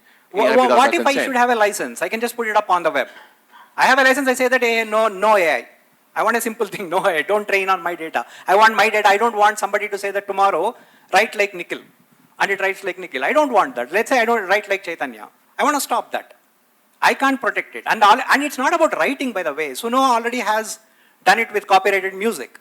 They already scraped every damn music and it will generate a pop song within seconds. Now I am coming up with a new pop song, let us say, a new style of song. I want to make sure that AI doesn't do it. I have copyright in the way that I can stop another human to copy my style.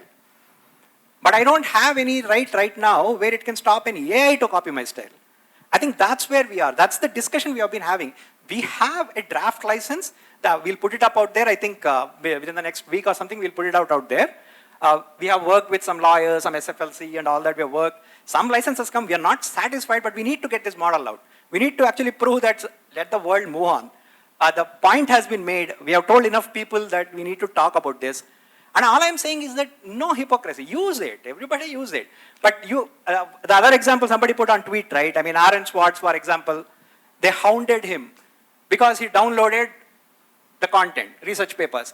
The same thing Sama did it and said that he'll train AI. He gets rewarded for it. Is that the hypocrisy that we want? That's a simple question. Over to you. Any questions, comments? Kiran, any thoughts on this? Ajay? Kiran has lots of thoughts. Okay, just a request, don't switch off your mics. All right. Sorry. The whole purpose of copyright is so that people can have access to your works. The question is, when we build a large language model, are we actually building something that is capable of copyright, or are we actually developing a pencil? Right. Now, if we're developing a pencil, anyone can use a pencil to make a copy of anything they like. The infringer finally is the user, not the model. Right? You cannot say the model is the infringer because the model is the pencil. So we'll discuss copyright separately because I can spend an entire day and I can counter you on that entire everything that you said over here on copyright.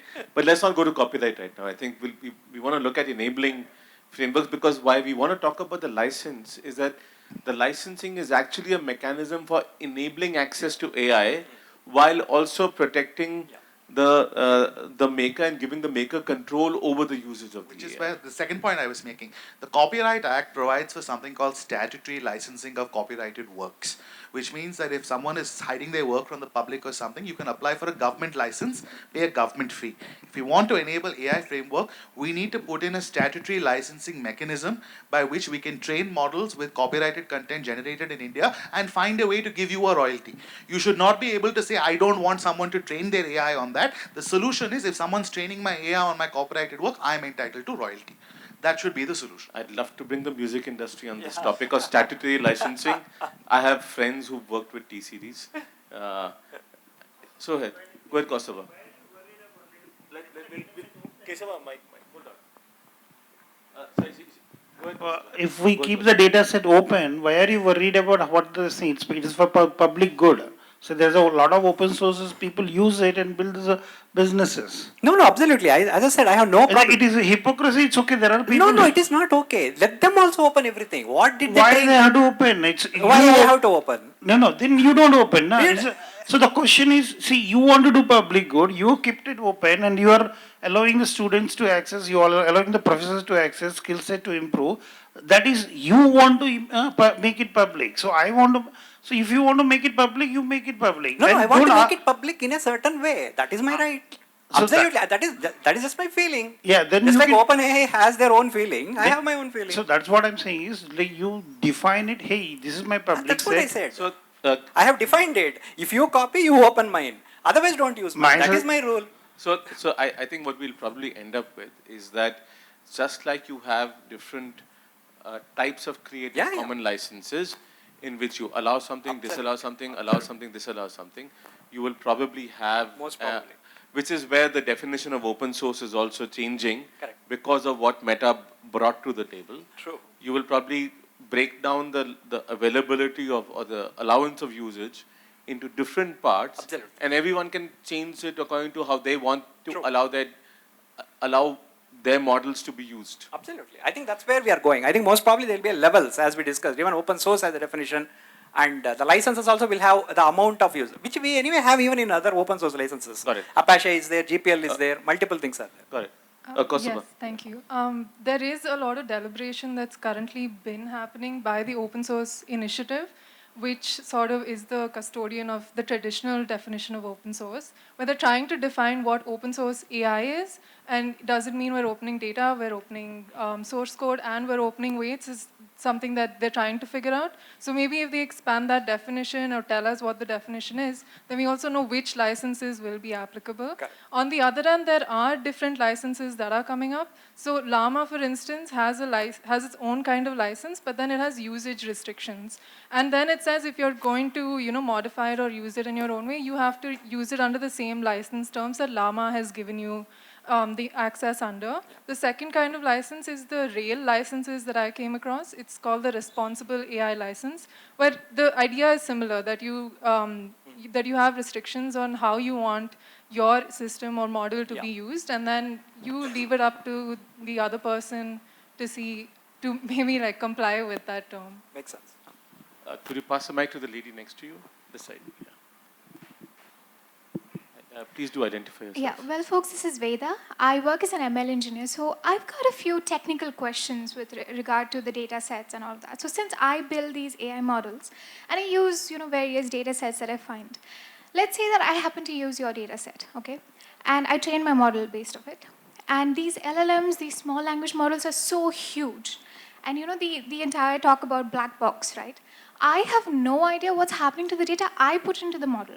Say I use your data set. Say 5 years from now, you come to know that I've used your data set. How are you going to sue me? Say you have all these regulations in place, you have licensing, all of that figured out.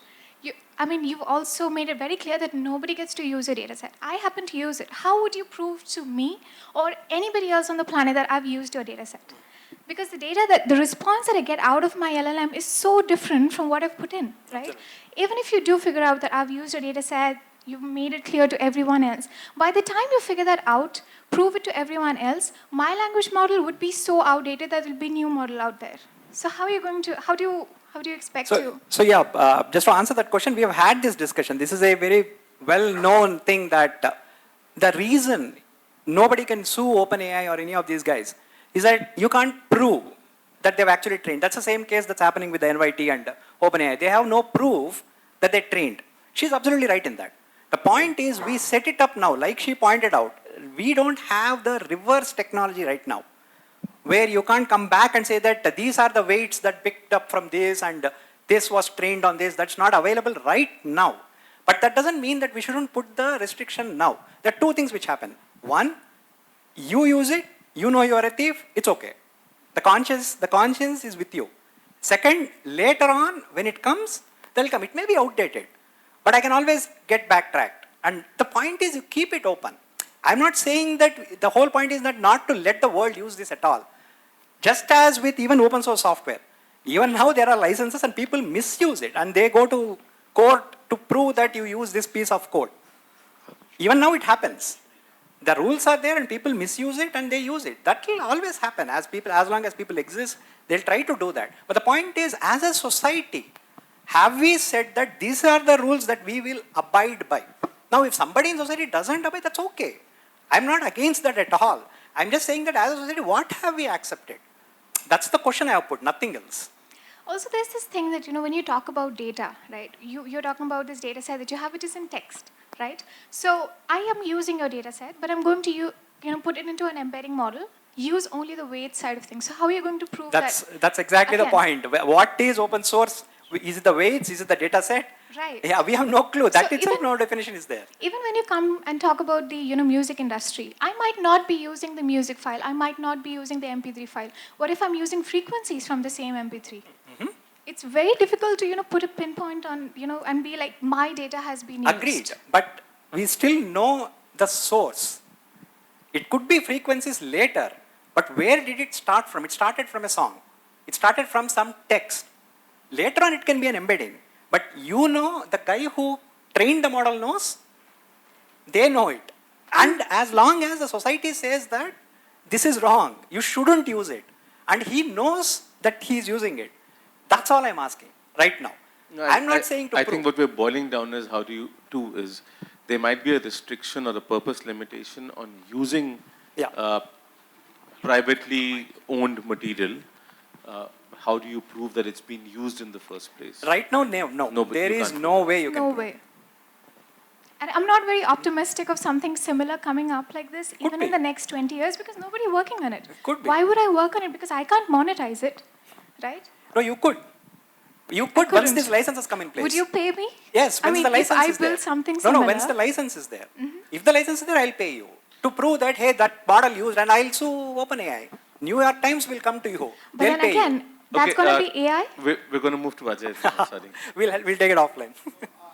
So that's the point I was actually coming to, right? That's where we need the regulation. How do you know what's been used to train an AI model? When you're training an AI model, you should maintain a sheet saying... in order to enforce a regulation, you need to still prove it. So if not enforce it. If a regulation exists, for example, you take a piece of paper, and on that piece of paper, you make that person write, I am declaring that I have used the following.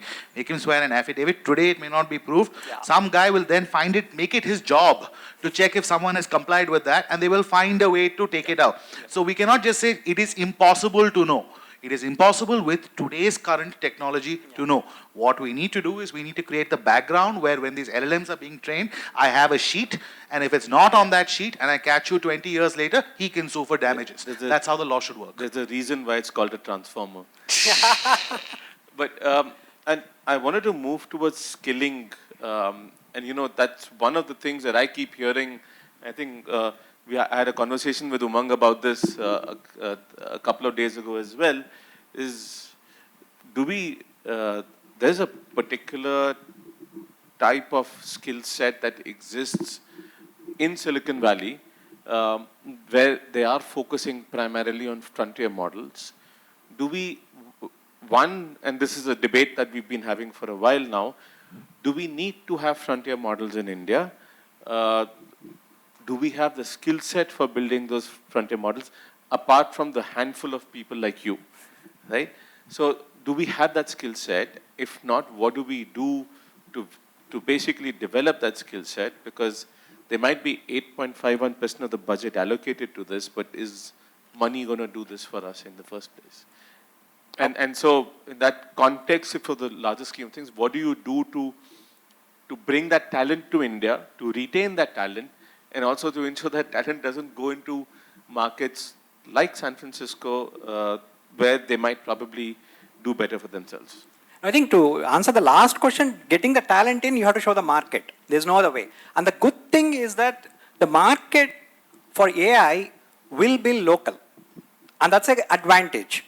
Now, it's just not global. If you want a Telugu song system, it's local. You need to be here. You need to understand the culture here.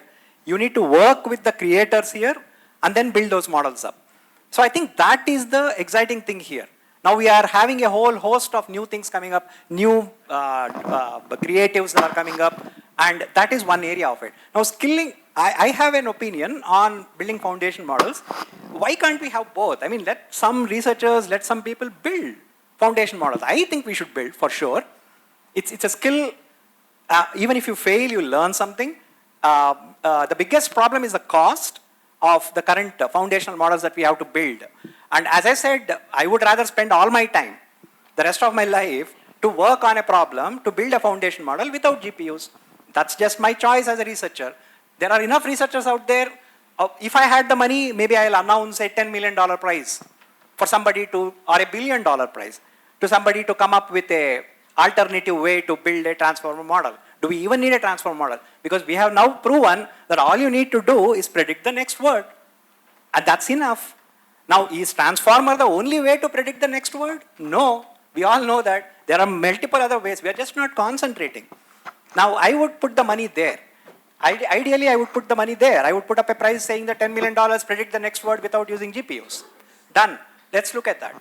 I would concentrate on that. Now, skilling is a different, I thought skilling, by the way, I have another hat where I am an assistant professor in an engineering college.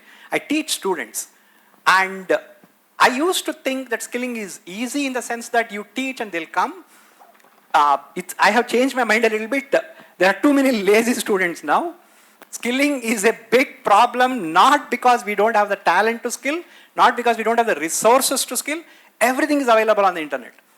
Anybody wants to get skilled, they can get skilled. Nothing is stopping them right now. It's free. They don't need to pay anything. But nobody wants to get skilled. Now what I have realized is in India, the skilling problem is that kick them on the butt and then make them skilled. How do we do that is the problem that we are facing. I don't know. This is something that I'm talking from a student perspective. I'm not talking from developers. You guys are all skilled. I'm talking in a different way. So that's been my experience at least. So when we reached out, we are trying to, our attempt right now, this will happen over the next 4-5 months. And we'll come to know. We are starting mostly from December 22nd. We'll run it for one month, 4-week course, where 1 lakh students will be skilled. We are having some tools for that. We have identified some course material for that. We have taken the help of the Telangana government for that. They're all getting together. I will be better placed to answer you how much we need, what we need, and can we skill maybe a month down the line. In February, I'll have a better answer. You do this session again and I'll answer better. I have some story ideas related, but we'll get to you. Umang, we had a conversation a couple of days ago about frontier models versus wrappers and use cases. You just heard Chaitanya. What do you think we should do here? So, I actually had a question on that thing. Like, should India have its own foundational models? The first thought that comes to mind is if you use the term intelligence instead of foundational model, does it become a matter of national security for India to develop its own intelligence? If yes, like what are the conditions under which it might become a matter of national security? Like you have to think of it of large language models now in this day and age as fundamental as payment rails, as parts of the internet backbone, core infrastructure, like even real world infrastructure. I don't have a strong opinion either way, but that was one question I had. Like, does it become a matter of national security? I know in the US, like a lot of people think of it that way. There's a lot of efforts going on in incentivizing TSMC, for instance, to start building fabs in the US and developing bleeding edge chips. But I'm very curious to hear how everyone here thinks about it. Now, to your question, and I'll wrap it up. Can we come back to you on that immediately after? So let's just answer this question. Anyone, is it a matter of national security? Rajiv, do you have a view on this? Just here to listen. Go ahead. Suhan. Yeah, I think it's a matter of national security, but also to be able to retain strategic autonomy based on where India is. Let's understand the world is become either China on one side, which we won't use, which is at the border, but it's not that the US can be a forever friend. It's the one country that has also sent a carrier battle group against us as a country. So I was at NATO 2 months ago, and yeah, all I could hear was West versus rest. Yeah, so and given the populations that we have and the poor that we have actually, because the reality is if you look at the use of AI, there is a correlation to inequality increasing as well, depending on the use cases and where you are focusing on. So the priorities that we would have as a country, having the number of poor that we have would be very different. So in order to retain our strategic autonomy, we have to. I think we've sold ourselves out as an internet economy, and we need to claw back from that. AI gives us the opportunity to leapfrog into that, and we have a big enough market. I would disagree on the internet economy part. No, from a strategic perspective, there are many things that we can fundamentally the rug can be pulled out from under our feet, and we would collapse as a nation overnight if there is a intent by certain major powers in the world, That's the reality. Strategic. I'd like to take that forward. What Suhan says about strategic autonomy, and especially I'll just take 10 seconds on the bias point of view, where if we actually make use of AI in different locations across the world, we'll get different information. Now, if I'm using it in the West, they'll tell me something that for the same question for a person from the West or a person from the West, they'll get totally different answers. Why that? But be that as it may, coming with what Mr. Chaitanya says, I think I really like when you talk about the foundational inputs of AI being embedded into students. I remember the time when I had done one C++ calculator code. I'm sorry, I'm going to really ask you to get to the point. I'll hit to the point. Yeah. The point is that I remember the C++ coding that I had done, and it will be very great if we can have the same thing from students also, playing with small. But come on, Chaitanya, I just ask you, why do you think students are lazy? I think it's more of a problem of information overload. We have lots of resources. I'm sorry, we're going to move away from why students are, let's not go there. Let's just stick to the discussion that we're having here. Go ahead. Of course it's a national security problem, because do you not remember what happened when WhatsApp went down for one day? Remember that day a couple of years ago where WhatsApp went down for one day? You didn't just have a problem in your home, you had a government of India problem because the government of India used to work on WhatsApp. Right? So if we're going to move government infrastructure to tech, it's vital that we control that tech. This is a moot point, right? Well, at least WhatsApp is end-to-end encrypted. And not even end-to-end encrypted. We lost the service. We lost the ability to access. Departments couldn't talk to each other. Department WhatsApp groups collapsed. I had problems in court because my court clerks couldn't coordinate. Right, it was an actual problem. It was a government of India problem. So we can't have a system where there's a private company sitting somewhere whose infrastructure fails that results in a government of India problem here. So if government of India is going to be using tech, that tech has to be homegrown or at least home controlled. Do I need to develop a foundational model from scratch? Not necessarily. If there's an existing open source model I can repurpose and run on my infrastructure, that is fine. The question is, is that available or do I need to build it? Hi. And then after that to Vivek. Go ahead. This is Hemant Krishna. I'm a partner at Shardul Amachan Mangaldas. A question for you, Chaitanya, especially because you asked, about, and you were talking about students who seem to be lazy and don't want to really upskill themselves. We're not going there. On that topic, what do you think of a tokenized AI model where, royalty terms are embedded using smart contracts, and usage of the AI models in turn fetch royalties for those who've contributed to the model? Do you think that's a realistic path? I think we'll skip that question. That's not what we're discussing here. We'll take that offline. Vivek. See, I think on this topic of strategic autonomy, I think we're conflating many points here. To the point that WhatsApp being used for government services. I mean, it's a choice that we made. We could have built our own technology and used that. I mean, we do have a mail.gov.in. Nobody uses it because it's completely flawed and faulty, right? Probably less secure than other systems. Yeah. So, I mean, do you want a system that works most of the time, or do you want a system that's homegrown?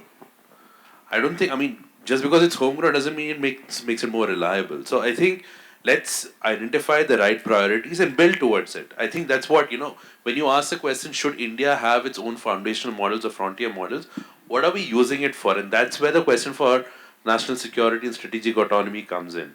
Are we going to use it for... I'll give you one small reason or example, right? One fear is that this is, the fact that access could be either monitored, controlled, shut down. But Nikhil, that is true of so many things. Agreed, no, we don't have strategic autonomy in lithium. We don't have strategic autonomy in pharma. So, I mean... I completely agree with you. I'm saying that's a fear that we're seeing. Yeah. You are addressing that fear right now. Second fear that I hear is about foreign exchange going out. And therefore you need a foundational model. This is a flawed argument fundamentally, Nikhil. Foreign exchange has to go out for us to function as an economy. We cannot function as a closed insular economy that we do everything ourselves. We have to accept the fact that there are certain things that we are good at and we lean in on that, and there are certain things we're not good at. And we've tried. And maybe there are some areas that, even in the defense sector, which is, as strategic autonomy that we should be, are we buying or making everything in? No, we have taken some calls that submarines we will not make here, we will buy it from other places. And we are having good foreign policies with those countries to ensure that we have supplies. Look, strategic autonomy doesn't mean that we need to make it here. It means that we need to have access to things that we need at the right time. And there are multiple ways of doing it. Does it address the question, should we make an LLM here? I think it comes to the point, what are we using it for?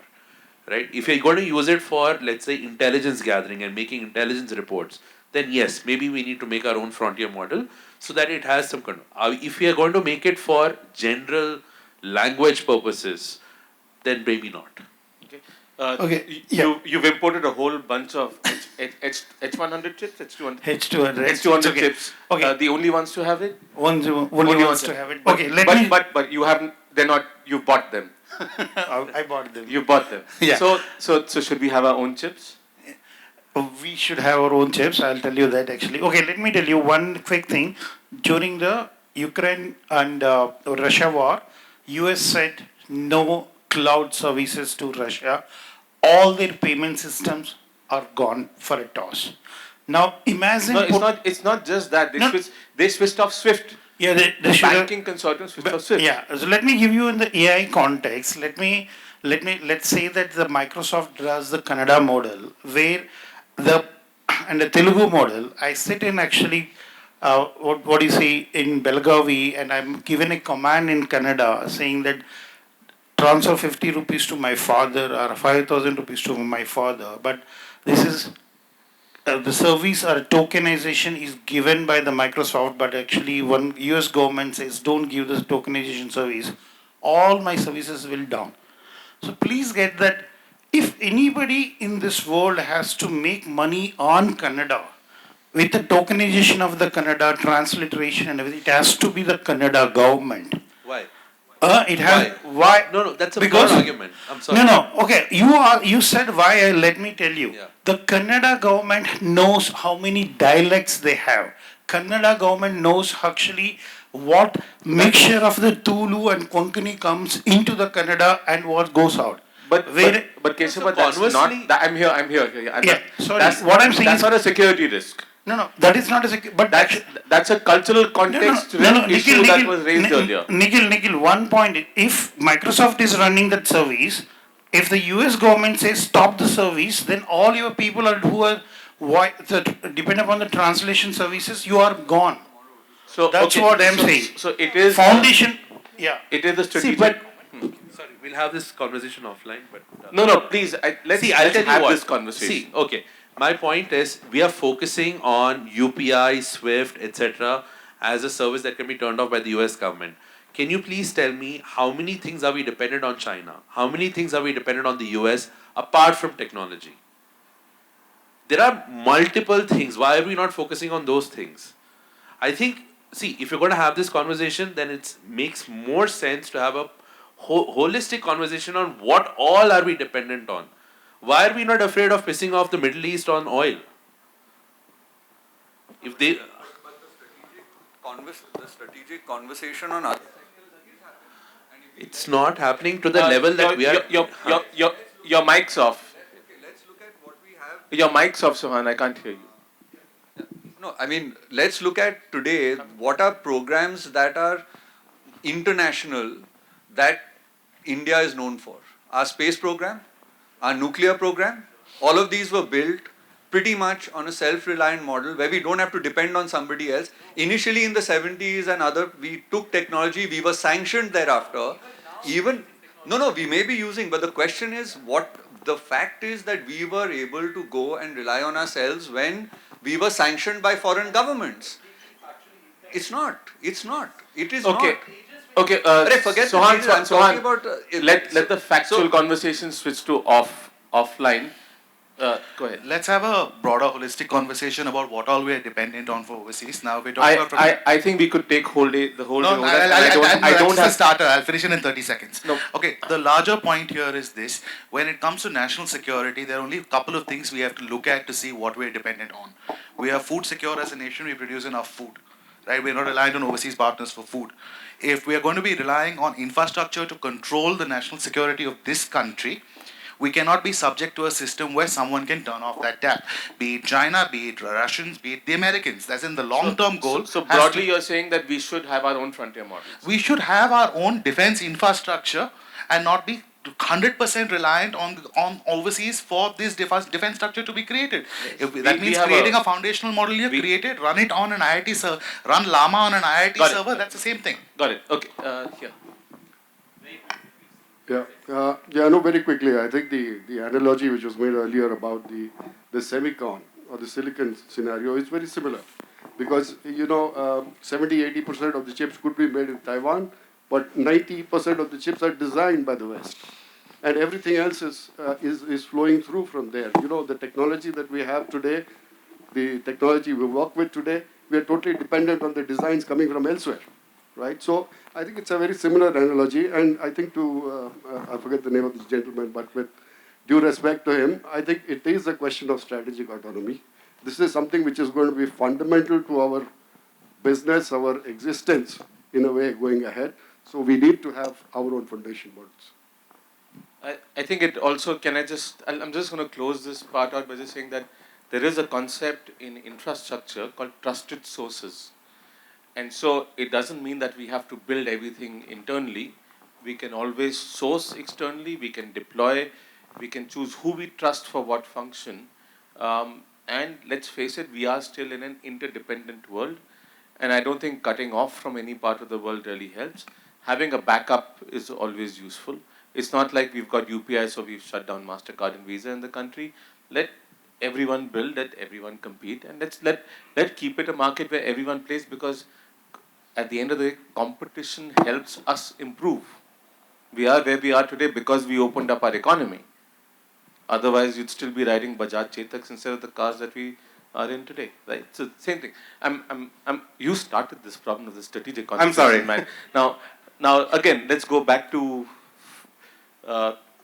your thoughts on foundational models or use case based. What's your thought process?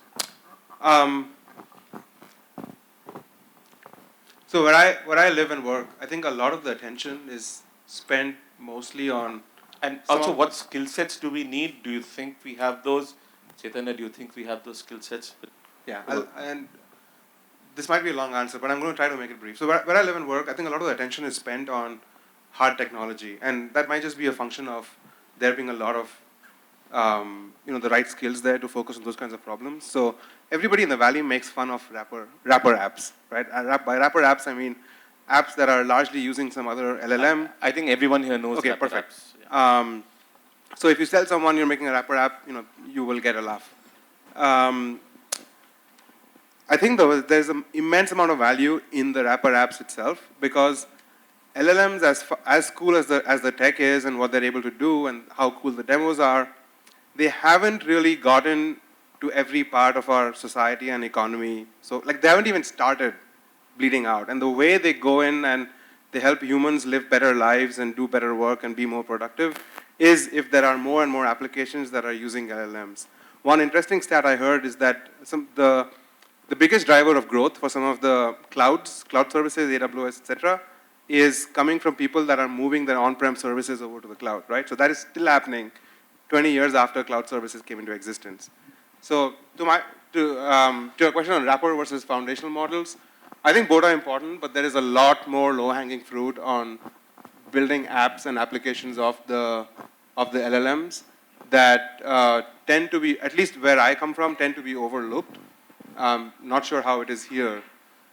And since in conversations I'm hearing that there's far too much of focus on foundational models when all we need to do is build wrappers on top of what exists. And get better at prompting. But the fact is that there is this question of why aren't we building our own tech in a sense? Why are we, because then you're always chasing the West in terms of what they've built and you're never able to catch up. You mean frontier models? So in frontier models, right? So basically US and China are two jurisdictions where there is a significant amount of evolution in AI, in the kind of models that are out there, and they're controlling, they are the dominant forces in AI right now. And India wants to be one of those dominant forces. If we just focus on wrappers, how do we get there? Well, if we focus on wrappers, we won't get there.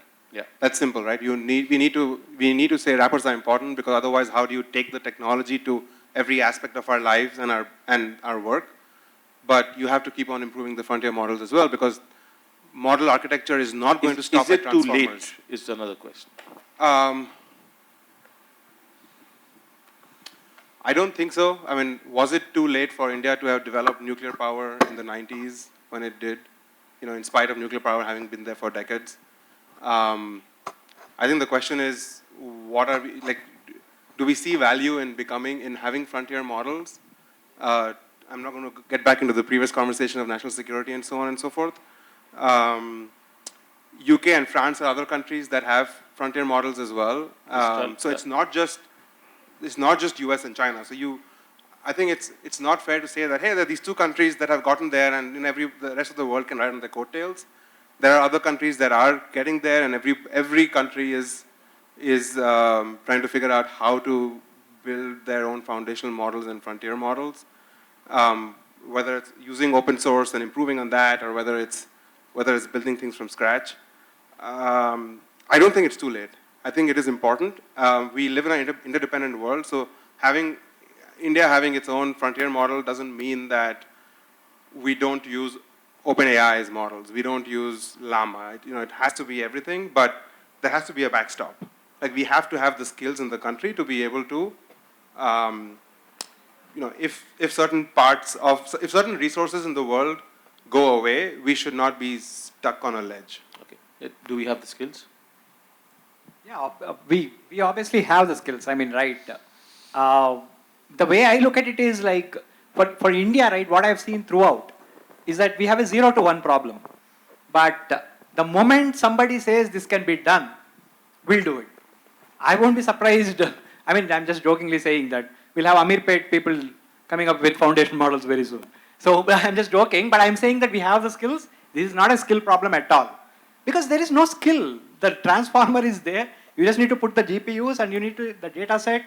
Now, because of the Fine Web 2 that was released recently and the Pile data set that is available, those are enough. You need to run it for 2 months and you will get a foundation model. But like they said, why do it again the same way? Either do it differently or use the Llama and the other open source models and build on top of it. That should be absolutely fine. I love how you have your own philosophy for this and you're sticking to it. Vivek? I have a better reasoning why we should have frontier models in India, or at least invest in the skills. See, we're actually moving to investing next, so great segue. Okay. See, most of our technology industry is invested in this body shopping, labor arbitrage model, which is the prime target for any company, including ours, looking to overshadow them. So 4-5 years from now, every engineer who's aiming to go into TCS or an Infosys or Wipro, that job is no longer going to be there. You're getting better quality code, faster code, more advanced code, secure code from AI today. Google in their earnings call reported a 25% increase in efficiency in coding. We are deploying AI in coding in our systems as well. For all customizations, we recommend that you use AI or prompt engineering rather than write your own code. It's much better, easier, you're up much quicker. So I think that makes for a better strategic argument, because fundamentally it's going to disrupt our IT economy, which is like our basic strength in the world. And if we don't make that transition, we'll be left behind. So I guess it's like most things, it's not an either or, but an and. We need some part of investment to go into frontier models. We need some part of compute to go into frontier models. We also need to build people to build AI wrappers and AI SaaS businesses, just like we have a fantastic SaaS economy in India running mostly out of Chennai. So I guess it's an and. But also wanted to, if you just go back to those slides over there, right? Startup financing is 18.73%. What's the optimal way of using that startup financing? Should we, for example, have, just like the IT services industry had, tax-free if you're running an AI business? How can we better enable startups in the country? Hello, this is Dev from our self-study. In this, I will add that we should get support in rollout. As everybody is saying that we should use the application-based or use cases. What do you mean support in rollout? Rollout in the sense, same thing. Support in rollout. What kind of support? I'll give you an example for UPI. Everybody is saying that we are the most useful UPI use case. If you say UPI is today based because of 3 points, that either Google Pay or Phone Pay or Paytm, they have really worked hard in ground to make it success. No, nothing else. UPI was an infrastructure. It will be like Bhasini. Okay, if nobody will make it useful, then that is of no use. They put it useful because of they took the pain. So there we need the support. As a startup, we don't have that deep pocket who can roll out in that scale. But if we get that support, yes, we can make it another Paytm or something like that. Got it. Anyone else? Use case is available, but rollout is a challenge. Okay, got it. So basically support for GTM, going for go-to-market. Yeah, go ahead. Myself Ganesh, student from Takshashila.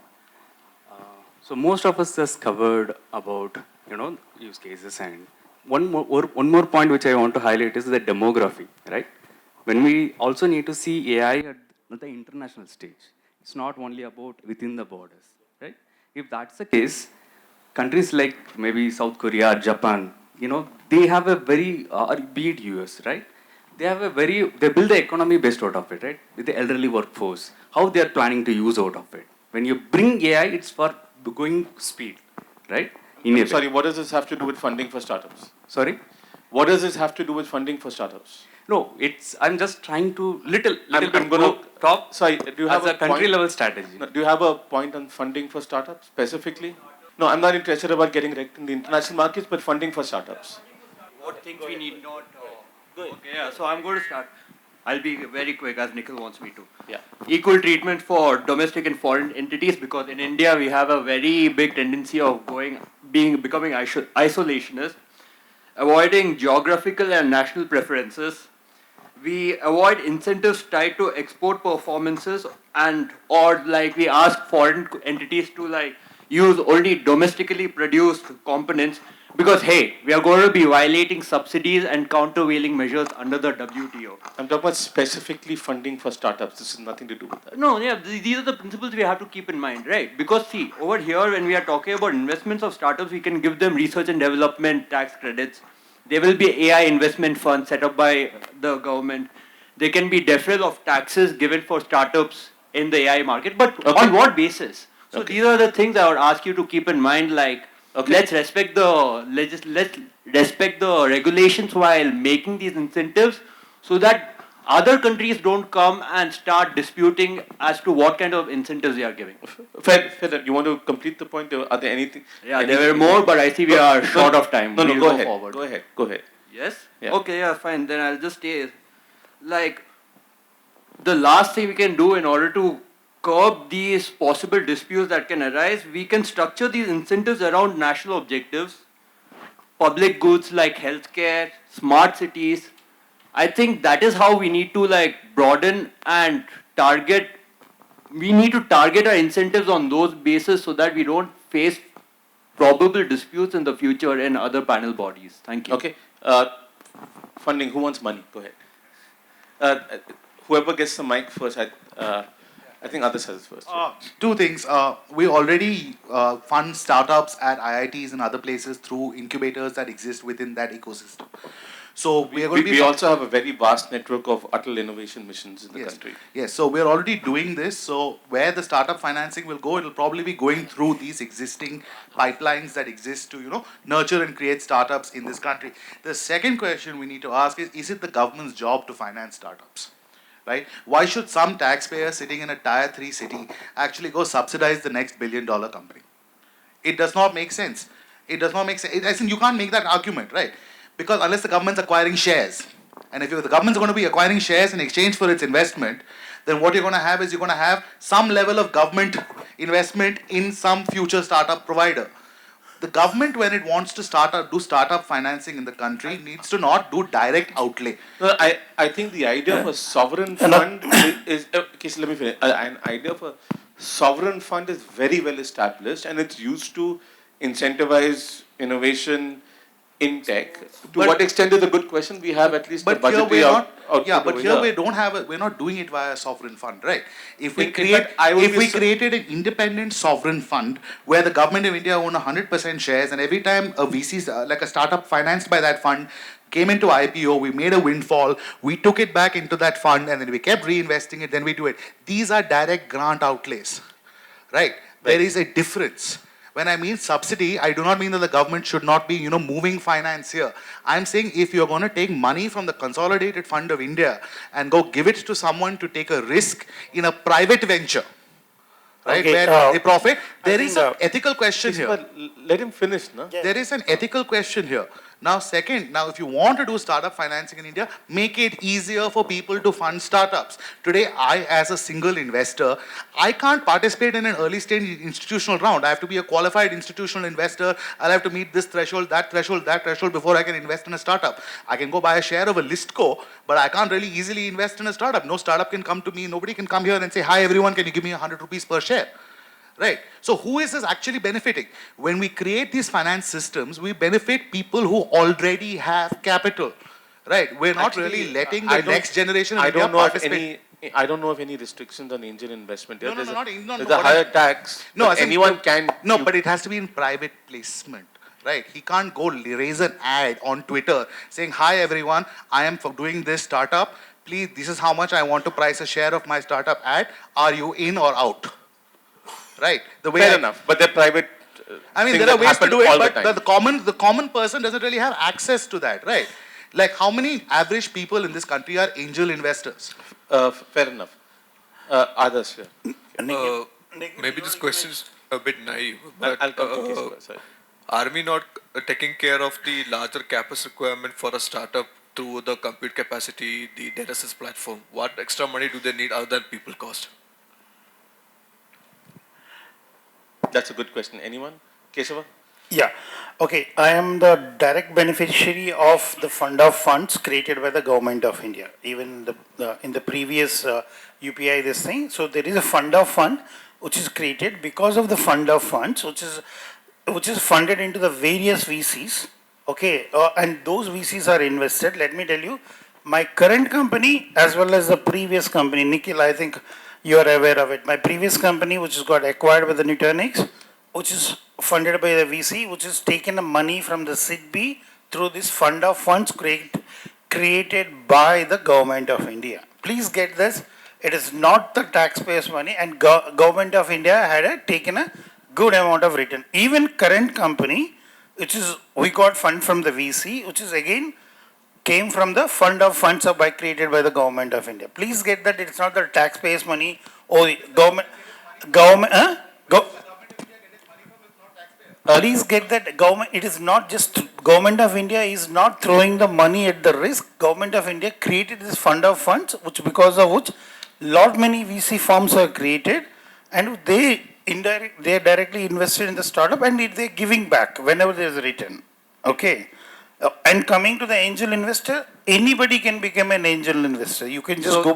We've already addressed that case, but I'm just saying what kind of safeguards and control mechanisms need to be in place when it comes to deploying this money in startups. So are there, you mentioned a whole list of them, okay, you want more, okay. So you're saying let these incentives not distort the market. Let incentives and subsidies not distort the market. Anyone else? On how do you ring fence these investments in terms of making sure, A, there's not corruption? How do you make sure that, although that's almost impossible to do? But see, ring fencing will never be 100% perfect. It's finally, at the end of the day, ring fencing is done by human beings. Human beings are fallible, right? But the issue is, how do we incentivize growth? We don't need to directly fund people to incentivize growth. We've done it in multiple industries in this country by creating tax-based incentives, land-based incentives, other infrastructural-based incentives to do it. Now, whether the government of India should create a sovereign wealth fund that invests in startups, well, fair. That's a valid concept. It exists. But only when you have a large amount of wealth and you need to keep it safe for future generations. We do not have a large amount of wealth in this country. The deficit numbers are going up higher. We are living on borrowed money largely. At the end of the day, every time the finance minister makes a speech, not even in this government, in the past 10 years, 12 years, every time the let's not go into the finance minister. Ajay, I wanted to check with you on something else. What do we do to ensure, for example, like what should the balance be in terms of early stage AI research funding versus funding commercially viable products? So, and Chaitanya, same question for you.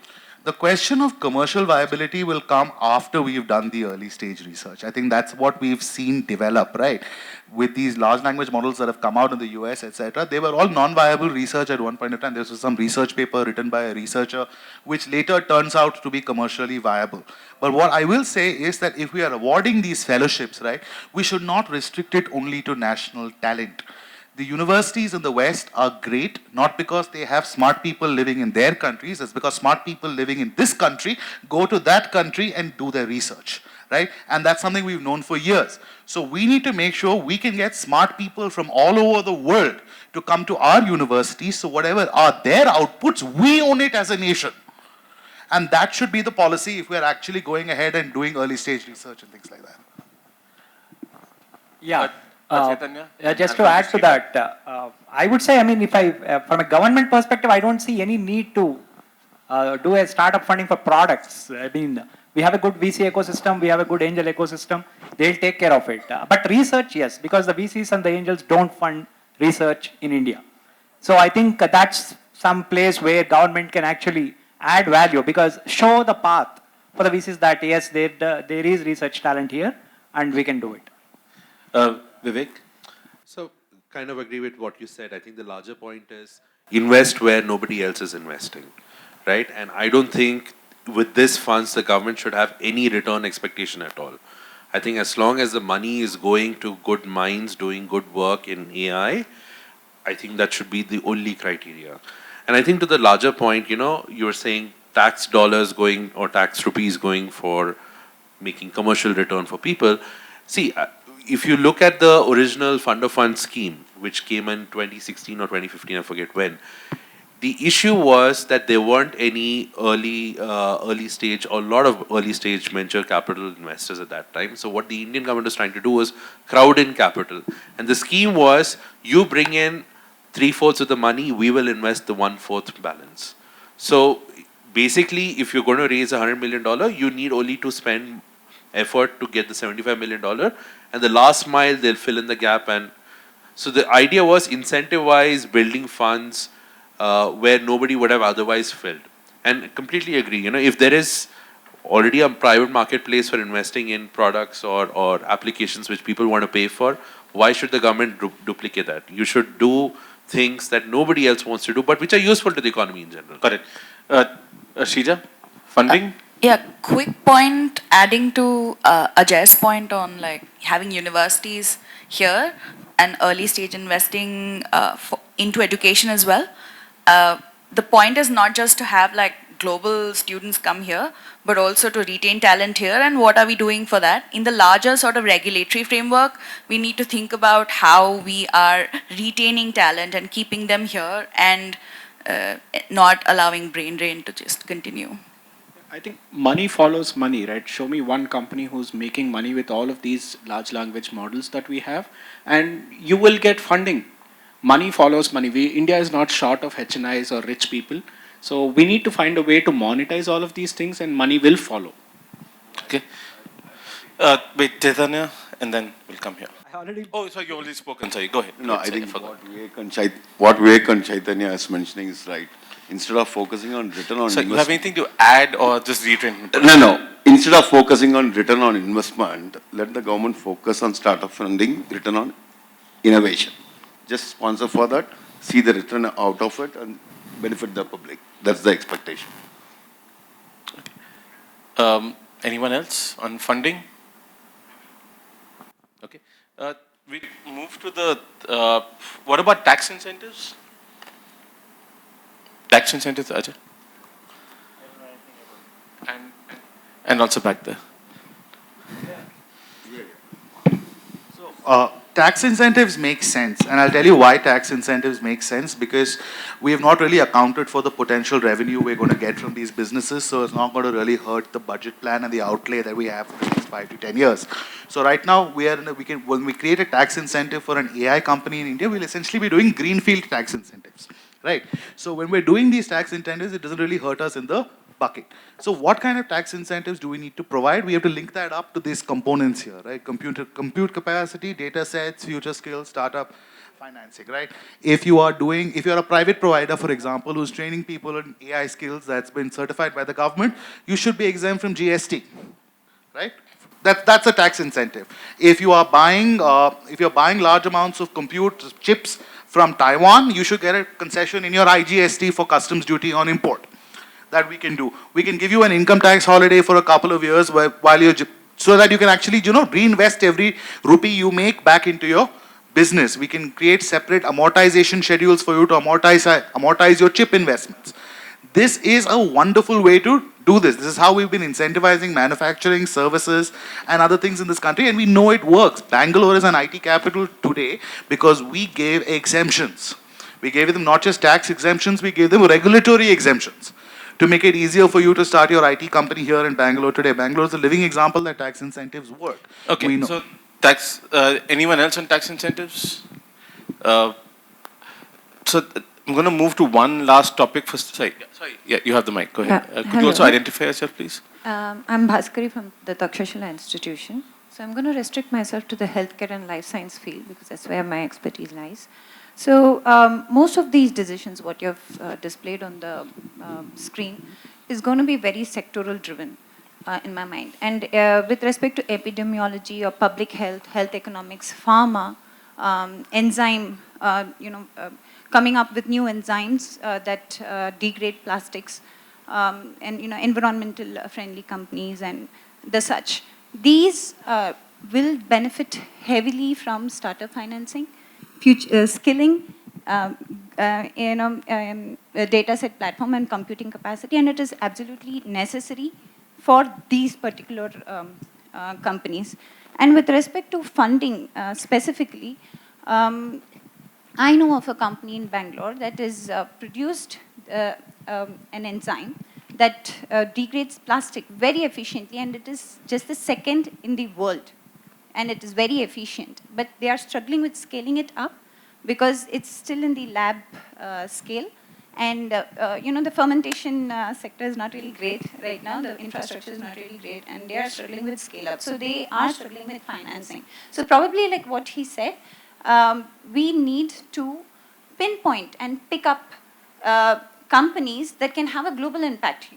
Imagine an enzyme that is absolutely great in all of that, you know, we got and that point. finance them because you have a global market, you have a domestic market for them, and you have a very great chance of them, you know, being very successful in commercialization. So that has to be done. So we're going to, last bit that I'm going to talk about enabling the ecosystem is about sandboxing. And honestly, I'm a little, and I know it's not one of this list, but we're going to move to regulatory frameworks next. But on sandboxing, honestly, I've always been a bit unsure about sandboxes because it almost feels like you're allowing people to do something in a controlled environment, which laws outside do not allow them to do. And so why should someone's rights be violated in that controlled environment when, you know, they're not allowed to do it outside? How do we look at sandboxing in AI? Because it does come with its own risks, it does come with its own intellectual property violation. How do we deal with that? And anyone has, please feel free to contradict me on sandboxing, by the way. Tell me where I'm wrong and I'm happy to change my point of view. Any thoughts on sandboxing? Sneha? Maybe just a slight contradiction, Nikhil. The way I look at it, I say regulatory sandbox to regulate and not restrict. That's the way I'm looking at it. And the idea that regulatory sandbox, I mean, we've been using this in fintech, we've been using this in financial services in general. But the idea of actually providing a relaxed environment, because this is going to be beneficial to the innovator. But this is also beneficial to the regulator to actually understand what are the pros and cons of, say, the innovation that occurs. Now, the way I believe this is the way the system is also looking at regulatory sandbox is a work in progress in itself. So I don't see this as, of course, there is a problem with you know, there being arbitrage, which is exactly what I think you're trying to come across, where you're going to want to restrict to actually, you know, attract more innovation. But I feel that, and you know, this has also happened. We do have a Karnataka Innovation Authority Act, a legislation that came out in 2020. It is not something new, but it definitely needs a lot more thinking. And when I say that, I also agree there are problems, and I do understand that there is a conversation on arbitrage specifically, but I think it brings a lot more benefits as opposed to the risks that it provides. Okay, Sohan, sandboxing. Anyone else on sandboxing? In sandboxing, actually, you can design sandboxes. The key is designing it properly, and it has to be very, very specific. It will require both legal, government, and technical people who are wanting to avail of a sandbox to be sitting there to design what are the exemptions. It's not a blanket go past jail-free card to an entire sector. And there should be limited times, financial limits, and a very, very detailed plan by whoever wants to access that. So what we've not done well is looking at how to design sandbox. We think sandbox, industry says sandbox means I can do anything, and government struggles with that. So I think it's about everyone sitting together. I think Uber and others were classic examples of where government and aggregators sat together after a point and designed how that business could operate, and was limited entries into the market till it became a standard fare, you know. And it happened, I can tell you because I was personally involved in working with the police and others and aggregators and modulating the tech, what was to be allowed, not allowed, what were the exemptions. So we need... So a few years into them being in the open market that this thing happened, right? They're already there. No, they were not. There were limited markets. When they first came in, it was only Bangalore. And then they moved to one other market, and that's where the designing happened. Okay. So I think it requires people sitting in this room and along with a few government folks to work on a specific example and design it. And for them to say, where do we want it? You know, the guys developing the products. Yeah. Saurabh? Yeah. The whole idea of having a regulatory sandbox is to have a controlled testing environment where we can test innovation in real time without exposing consumers to risks. And I'm very curious to see how regulatory sandboxes are going to be used in specific sectors, especially in AI, given that we are talking about AI, at a smaller scale.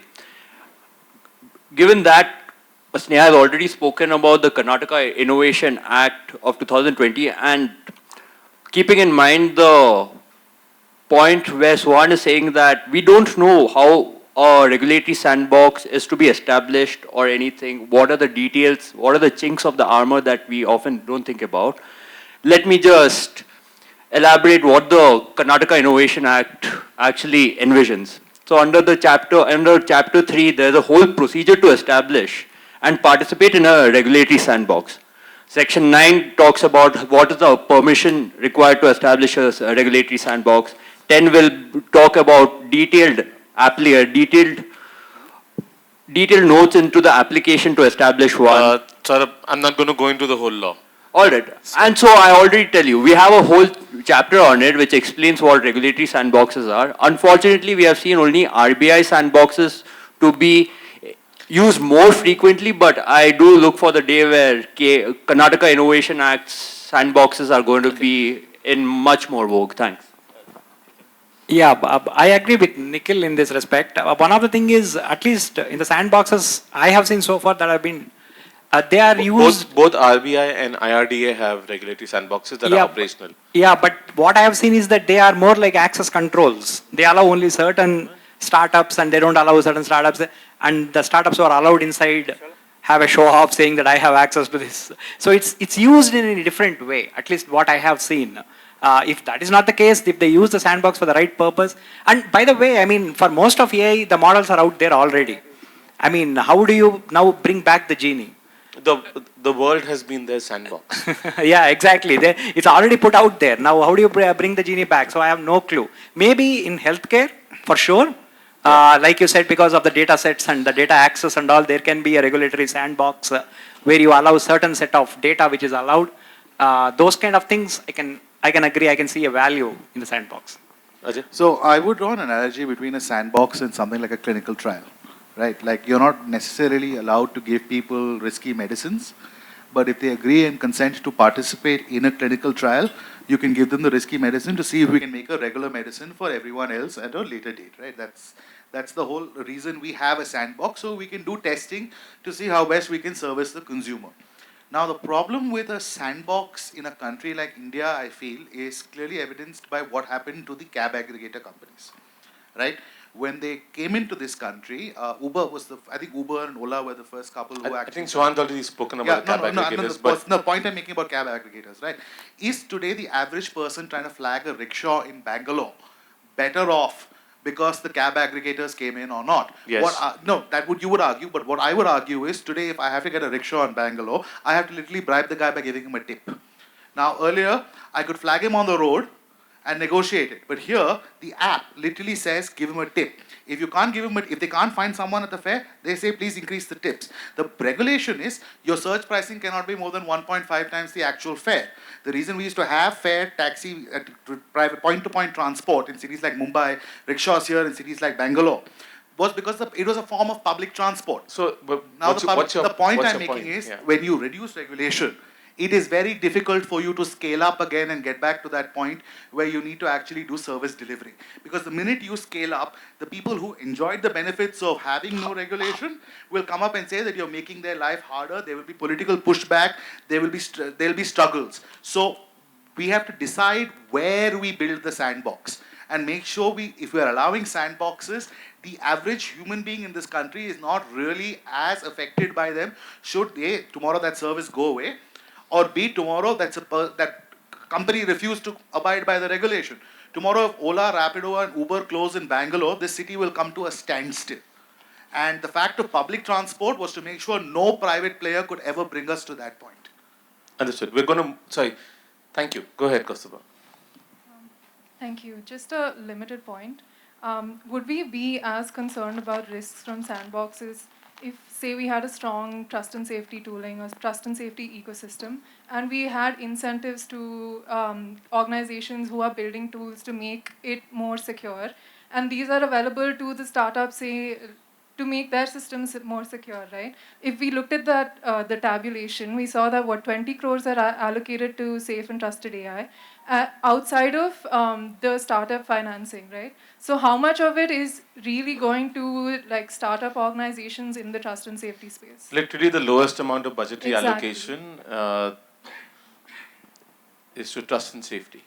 Yes. So maybe if like the point said above about government investing in those spaces that aren't necessarily commercially viable went to trust and safety, there are lesser risks that we may be concerned about.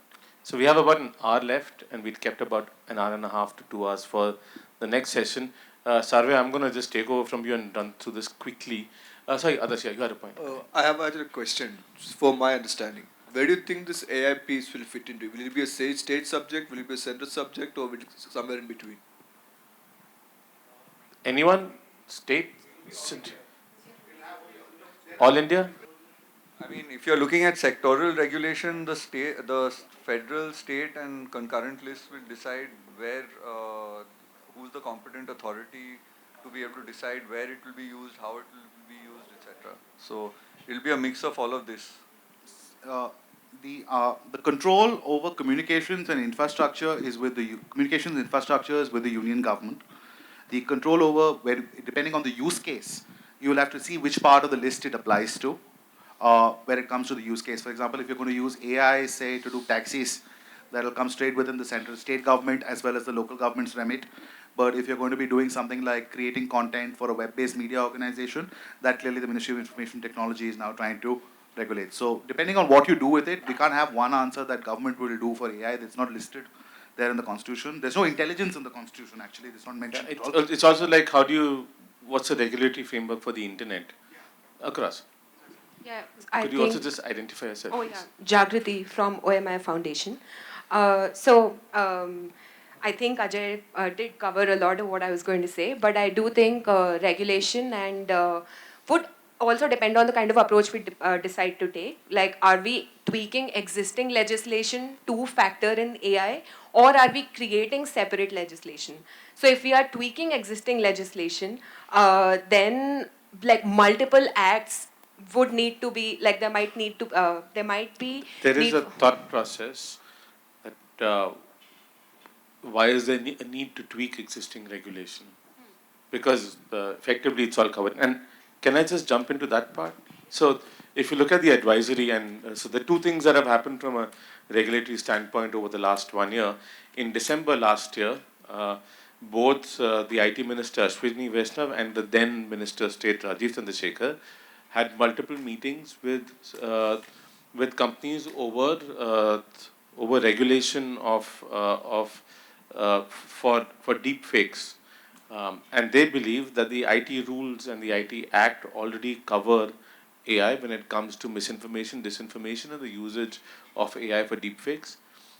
Second thing that happened was that in response to a controversy where someone has put in a screenshot of a tweet, a screenshot of a response from Bard, the previous version of Google's Gemini, where Bard was asked whether the Prime Minister of India is a fascist or not, and came up with a response saying that he has been accused of being fascist in his policy or something on those lines.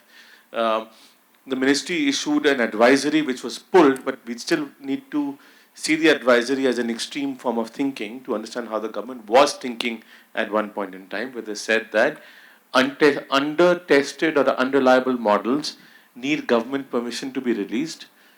Then they later said that the developers have to label the inherent fallibility of the models. They must not allow users to host, display, publish unlawful content outlined in the IT rules. They must ensure that they don't allow for bias or discrimination, inform users about the consequence of dealing with unlawful information under the Act, and saying that could lead to the removal of unlawful information, suspension of or termination of usage rights, as well as applying, it could lead to punishment under laws. Now, I'm not going to go through the EU AI Act. I can send this presentation across to folks if you want it, because we're a little low on time. But very quickly, they've got code of conduct. They have like spam filters and some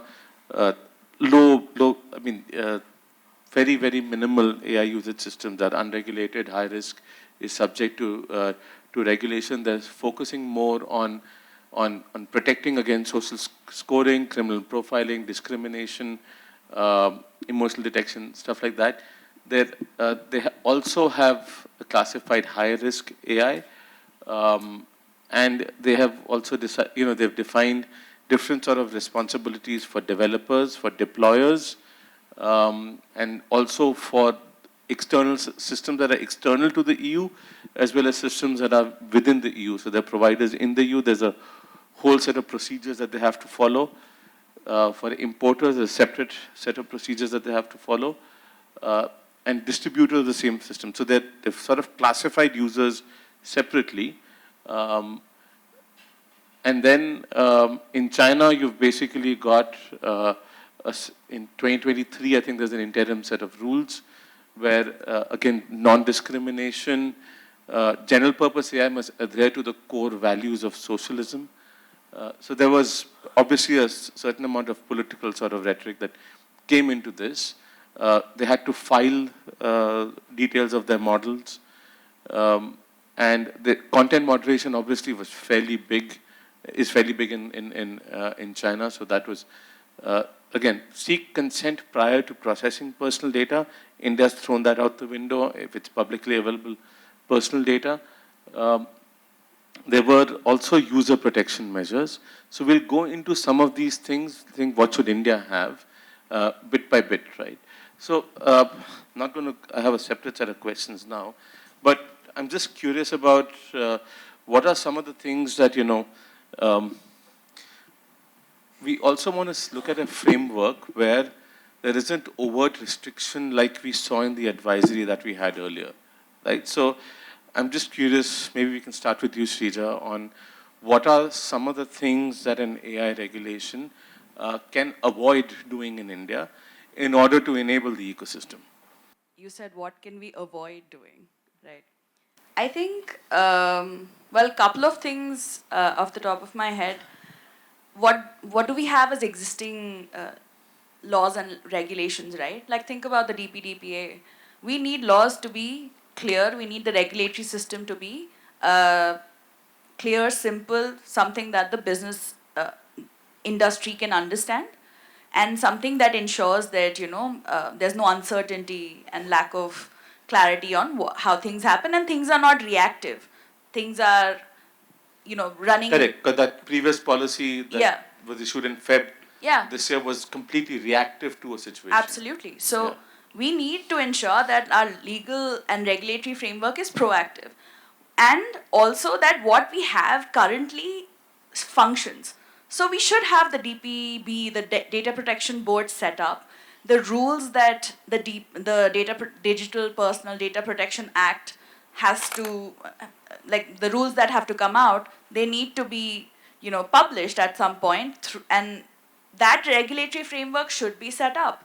The case of Brazil is kind of interesting because they were dealing with a case with Meta, where they used the data protection legislation to actually regulate how generative AI data was pulled from their citizens. And they could stop Meta and make Meta change their policies to accommodate for their data protection regulation and kind of consent frameworks. So this is where the challenge between innovation and regulation sort of comes in, because every other model's already used a certain amount of personal data, publicly available information to train their models. And now you're saying that now that everyone else has done their stuff, we should take Brazil's, maybe we could learn from Brazil and restrict the same thing, but then we're also having a conversation around developing frontier models here. You then don't have access to the kind of data that other frontier models have already had. So it's almost like a rights versus innovation situation that we're faced with right now. I think we need to reframe that discussion. I don't think it's a rights versus innovation.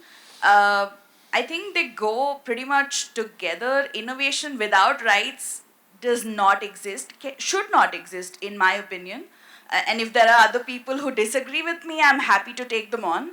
But you cannot have innovation without a rights framework in mind. And even the government of India and all of the startup economy that we have are considering, like, AI for all, responsible AI. So there is this conception that has come from the industry that AI has to be done responsibly and in a certain way. What the regulatory framework and the state as sort of the implementer of that regulatory framework needs to do is to ensure that we have those frameworks in place. If we say that today we will stop Meta for a bit to amend their agreements and then take our data in a certain way, as Meta's largest market in the world, I think we can attempt that. It may lead to a situation where there's a conflict at some point, but it's possible to do. You think that Meta is going to leave out the 1.3 odd billion people No, that we get, that we have a certain amount of market power that can make change, can force companies to make changes. You had a point, others? I have two things. One is that, to her point, I think sometime in October or November, LinkedIn sent out an email to all its users, did a press release and a social media post as well, saying that from going forth, all the data that we use in LinkedIn will be used for training the model. In fact, it was an opt-out for us. Very interesting, the last line of the release says that users from few countries, including Singapore and a few more, I'm not sure which they are actually, their data are not considered. They are not used for training their internal AI models. Because in the conversation that we are seeing, largely the thought process is that the EU is far too aggressive, far too restrictive.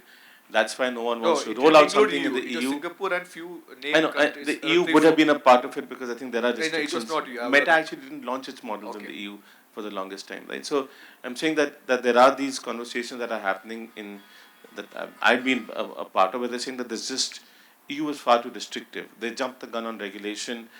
They don't allow companies to let's say, serve customers well because there are too many restrictions.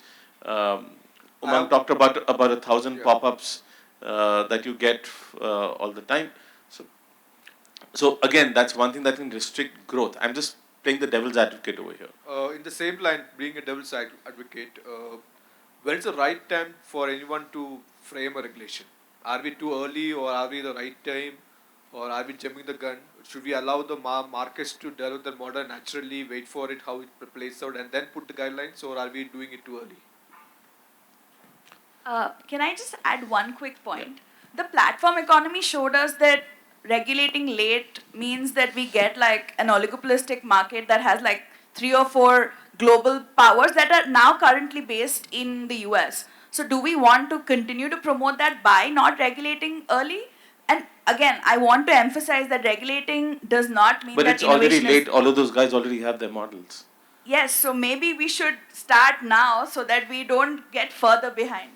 Okay, right behind you. Yes, I think I'll start. Yeah, you have a minute. Hi, I'm Shweta from CIS. Yeah, go ahead. Yeah, Shweta from CIS, yeah, just in question of regulation, I think just add to Srija's point, again on the AI advisory as well, is that there should also be consultation with the startups, with civil society, with other organizations before having this thing, because I think when the advisory came out, also startups were scurrying, like, are we regulated, are we not regulated? So I think one is there should be like a consultative process when we have a regulation, if we have a regulation. For everything, but that's a given. Yeah. That's the thing. And I think second, in terms of, like, I think the beginning is started with how Singapore came out with the second AI strategy paper. I think for India, it's still the 2018 Niti Aayog paper. So we haven't also looked at an AI strategy that is to the world, that is to everyone, to say, okay, this is what our AI strategy is. Maybe because Singapore implemented this. I'm just kidding. But still, that's still not like a combined, concise thought that this is what we think about currently. Okay. Thank you. Sorry, you've been waiting first. So one more point is that in this case, traditionally you would look at a risk-based framework or a rights-based framework, right? So it's risk or harms actually. So risk-based framework or a harms-based framework. So. But my point is that in this case, actually risks are emergent, right? Like every other day, risks emerge also at a grassroots level, bottom. So I think businesses actually have a better vision over what the risks are, and if the government has to remain agile in terms of regulation, which it has to, right? Because things move fast here. Just keeping track of news is overwhelming sometimes, right? So things move really fast. I'm reminded of this really, so 2012 or 13, Sarah Lacey, who used to be with TechCrunch and started something of her own, did a podcast with Brian Chesky of Airbnb. And there's a particular point in that conversation where Brian Chesky says that, look, we knew there were problems for people who were staying in particular houses, and sometimes they were trashing the houses, but it was a small percentage, and so therefore we didn't do anything. It's only when cities started clamping down on Airbnb that they started putting in fixes. And when you talk about Uber, when you talk about many, like for example, I remember doing a story in 2012 or 14 maybe about the number of fake goods that were there on e-commerce. So platforms typically don't act until regulation comes in. But okay, so even in that case, like the way we phrase it, if it's not so much as risks, but this is the right of a consumer. And if you phrase it, and a right is sacrosanct, right? No matter how many risks emerge or we gain visibility on, a right remains sacrosanct, and it helps us remain agile also. So that's one thought. First draft of the e-commerce policy came out in 2019. We still don't have a formal e-commerce policy, but where the rights of the consumer are actually emphasized. We hear about it every year, somewhere around April every year. It never comes out. Ajay? I think one important thing when we make regulation is we have to figure out how we make it. One regulator that I'm very impressed with is SEBI. It was created in a reactionary environment after the Harshad Mehta's... If you're impressed with SEBI, you should look at the social media regulation that came out 3 months ago. I look at that. But what I also look at is in the last 30 odd years, SEBI has been responsible for the orderly development of the capital markets. And they've done a good job there. How did we do that? We created a regulatory commission, SEBI, the board. We staffed it with experts who knew what they were doing and gave them the power to create policy without having to go back to the minister. So one conversation I remember having in Brazil, in fact in July, because I was there speaking at a data protection conference, was about this confusion, and we discussed this at our MediaNama in October, was what should the regulatory framework look like in case of AI? Because in some cases there's a data protection angle, in some cases there's a copyright angle. So in fact in Chile, this is what I heard in Brazil, that basically multiple regulators came together to form an AI regulation task force that then came out with an omnibus framework with different sort of regulators as participants of that particular commission, because everyone comes at it at their own angle. So then in that context, should we try and take that approach, but in this country regulatory capacity is already strained, or should we allow sectoral regulators to regulate?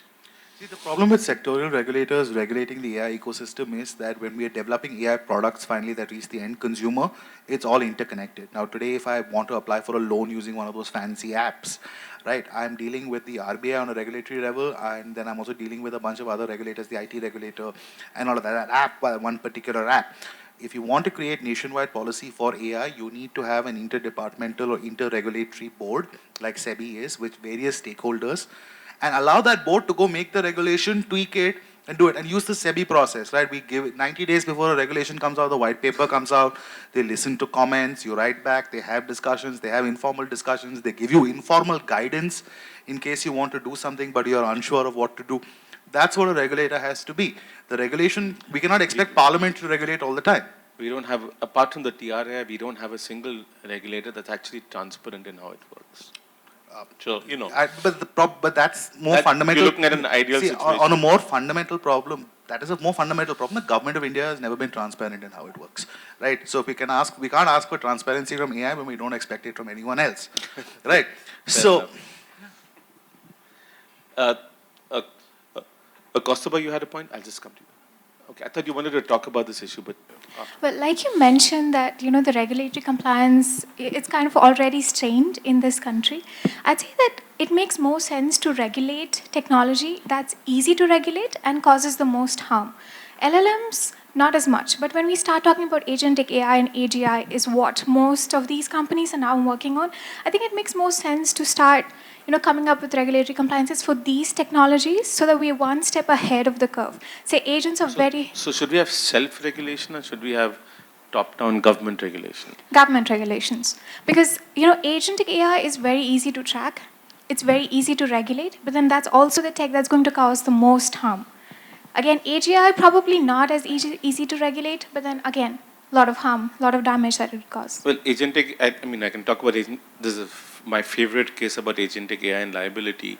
Is this instance with Alexa actually, when I think 2015 or 16, where the child who used Alexa to order a dollhouse, and then you had a situation where a news channel, local news channel, reported on it, and on TV he said, the child just said, "Hey Alexa, buy me this dollhouse," and then 10,000 houses that had Alexa in their living room and the TV on bought the dollhouse. So where is the liability in that entire process? Who's responsible for that purchase? Nobody knows. Well, that's something, I mean, we need to figure out yet. But then again, going back and regulating LLMs, I think that's more of a huge task. And then when you compare it to the kind of harm and damage that they cause, is much lower compared to agentic AI, what most companies are now working on. So that makes a lot more sense to start, you know, I don't know. figuring So out. for example, there could be a mix of LLMs and agents could actually defame someone.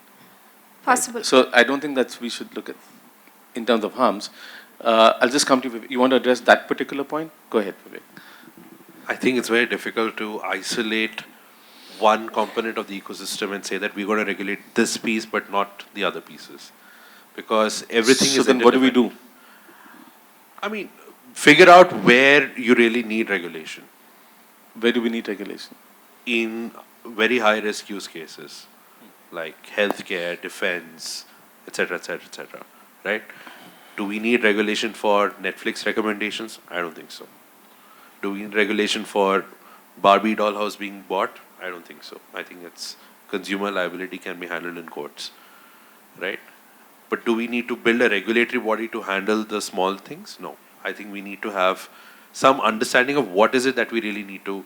And I think to the point, you know, where you made the point about Airbnb. See, as a system, as a society, we need to have an acceptable risk level that we are okay with, right? If we are not clear about that, and if we have differing views on what is the risk level that we are not okay with, then we're going to have a problem. But you know, tell that to the person whose house got trashed and Airbnb didn't have processes to deal with it. And that's the that's the difference between a regulated framework where, let's say, hotels have to follow certain compliances and something that tries to operate in a gray area. And the same issue existed with Uber, where there was a rape case in Delhi because it didn't follow the compliance standards. Absolutely. I mean, see, there are people who will still bypass it. I don't disagree. So you have, but you reduce the probability. See, again, the Uber rape case doesn't mean that you need to have a specific regulation for prevention of rape in cabs. There is already an existing piece of law. Yeah, but then they don't operate with. They didn't operate doesn't within the ambit of the law that was regulating cabs, right? Because they just thought themselves as a platform, as an aggregator. That's a philosophical argument. I think it does. It's not because it happened in an Uber. It happened, or it happened in somewhere. It happened, right? But I'm saying the larger point I'm trying to. They didn't feel the need to have the same compliance mechanisms, just like Airbnb didn't, for the longest time. But the point is, then society will continue to evolve these use cases, right? I mean, you can't have a specific criminal code for each use case. Okay. Right. So you have to have some line in the sand. So we don't regulate for risks, we regulate for harms. Would that be it? Yeah, use cases, yeah. Okay. So we regulate for harms in terms of liability comes in when a harm happens rather than when you don't account for a potential of a risk coming in. Okay. Shrija, I'll just come back to you. Sneha's been waiting. Then I'll come to Suhan, then I'll come there. Then I'll come there. Go ahead. I just had one quick point to add, especially on the two advisories that you spoke, specifically with respect to deepfakes. Now, the idea is we're talking about a regulation because there's been an incident that has happened, which has essentially led to the advisory. My issues, and I think a conversation that needs to happen, is around safe harbor legal protections. In the case of platforms, that is one bit of a balance, which is, I know, a little bit of a grey area at this point in time. That is a Pandora's box. I agree. And we'll do a full session once we start looking at that. Just one point on that if platforms are going to be held responsible and will lose their legal protection in case they don't, remove these deep fakes, even if the intent is great, are we then not enabling some form of mass censorship? And is it then not going to be, again, antithetical to the entire idea of internet being a free space in itself? Again, I understand it's a larger conversation, but I think something that needs to be considered when we talk about a specific regulatory mechanism with respect to AI in itself. Yeah. The fact when Vivek says that we don't require regulations in the AI field, if you're saying that we don't need it right now, yes, I agree. But if you say we don't need it ever, yeah, I believe. Do we need regulations for everything? No. Do we need regulations for certain use cases? Yes. So I believe that we can go on a phase-wise manner. Because if I had to quote Professor Wolfgang Dreschler from his book, How to Make an Entrepreneurial State, he speaks something about a concept called agile stability, and that responsibility is with the government and also the innovators around. It's a symbiosis between them. Now, when Nikhil actually gave the example of Chile, I think the best way we can move forward with this is, in the phase 1, let's work with guidances, with guidelines, with advisories. In phase 2, we'll be actually seeing how DPDP Act, Infotech Act, and most importantly, Consumer Protection Act coming into place. But they'll all have some gaps. And those gaps can be addressed only by a specific legislation. But it is very important. No, but it is very important. They could also be addressed by rules that could be reactive to a situation like we have in lawmaking. But the point is, just to maybe take Vivek's side on this, you may not be able to identify the gaps until the gaps get identified. Something. Yeah. But that is why we are moving on a phase-wise manner, because we are working with guidelines and advisories. Then we are actually seeing the stress points which the current legislations actually see. But ultimately, this AI Act will actually have an authority where there will be multiple stakeholders. Like you said, the Chile model, they have nodal agencies all working together in a multi-stakeholder or collaborative format. Same way over here, there will be revenue secretary, there will be an ITBT secretary, there will be police, there will be other folks, there will be a group of experts coming only from the industry and academia. They all will be collaborating together, because ultimately I think that is how it will move forward. So we hope. Yeah. So I think you can't say, do we regulate AI and this thing? You'll have to go into individual products. There has to be regulation and standards for the development of a product. Then when it is released and used, and it can't be that all responsibility lies on a user. The developers and others will also have to have responsibility. And it's not risk or harms.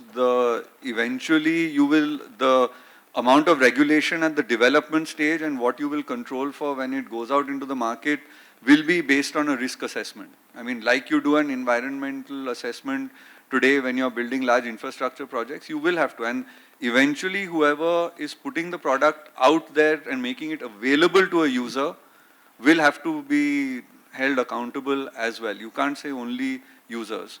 The reality is, I don't think there's going to be any regulation other than things that affect or have political implications. That actually benefits industry because they get a go past jail free card. It will mess up the consumer. The way that we've seen people accepting people getting excluded on basis Aadhaar and other things, the same thing will happen over here. So a woman not being able to enter a government hospital, giving birth because the Aadhaar doesn't work, that person will suffer and everyone say, yeah, galtiyan to ho jate hai, and whatever else. And it's like data also. Yeah. Today as data as an individual, I'll have to go to the board to figure out whether I can take action or not. That's crazy. We've left individuals, citizens and society at the mercy of a whole lot of people who can cause a lot of problems. Because all you're looking at is percentage errors rather than the impact on individuals. And you're looking, and all you're trying to regulate and ensure from a government standpoint is essentially things that have political implications. Therefore, deepfakes. Deepfakes came out because of a political implication. Nobody else, otherwise it wouldn't have become an issue at all. So I'm just going to go there, 2 quick points. Go ahead. And self-regulation doesn't work. It's never worked anywhere. I mean, we're all fairly aligned on the fact that sectoral regulation is weak in India in most cases, except for a few competent regulators that we can name. But in the case of artificial intelligence, it's going to be sectoral So by the way, regulation. guys, we're just going to finish in about 20 minutes. There'll be tea outside. Just saying that we're just running on time actually today. So strong sectoral regulation is the way forward, but it's also that we can't do much at the national level or at a very generic level because we don't regulate relational databases. We only regulate what comes from harms of misusing those databases, wrongly using people's data in a certain context. So fully agree with Vivek that the harms and the different sectors are at the forefront of where this is happening. So that's where the regulation and guidance needs to come in. Okay, point there. Yeah, hi. I'll just pause here for the thought. Let's look what will happen 2 months from now. There will be a new administration there, right, in US. And the way the things are lining up, you may end up have maybe limited or no regulation in US at all. And there goes our thought of ethics that Chaitanya was talking about. So what is going to happen probably will be that our tech building capacity in this area will be restricted and the regulation will have a control there. So what you're saying is we might actually have a jurisdictional like a competition between governments saying that because let's say the US may benefit from having lower regulation, right, and the EU has the other extreme, we'll actually push for lower regulation because we don't want to fight that fight. Is that what you're saying? What I'm saying is having over-regulation or any regulation, I don't know, what is the boundary there? Would it be an heavy handicap for our industry, if at all any? So exactly the same point, right? They'll be pushed because regulation will be seen as a handicap rather than an enabler. One comment on your point. What we are expecting to happen 2 months later is at a federal level. We must remember that the governance mechanism of the United States work at a federal and a state level. And though we are assuming and we are forecasting that there may be deregulation, widespread deregulation at the federal level, the states are they are actually more vigilant about this, and there are actually state-based legislations to regulate. Colorado. So I'll just make one small point. There are about 22 state-level AI regulations in the US. I'll just make one small point. In a hyper-connected digital world, I think I'll pause there. How that works is different. Thank you. I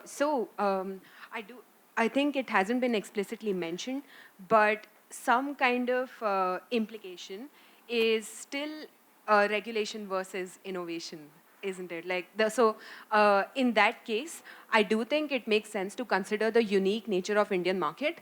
And if we are going to look at a versus, I would look at race to the top versus race to the bottom kind of versus. Because in India, disruption actually happens through businesses, and a lot of government's role is to support basic research to ensure that innovation can continue beyond a VC cycle. And it actually makes sense for a VC to look at a 5-year long exit, right? And even that is long term for them. But on the other hand, innovation itself has a life cycle which extends way beyond 5 years. So like in a very business-led system, it's more race to the top or race to the bottom, ensuring every service solves a daily problem, is affordable, is accessible. On the other hand, a regulation which sort of is more race to the top. So I do think that's just one way of looking at it. I just wanted to bring that on the table. You have a lot of hope. Go ahead.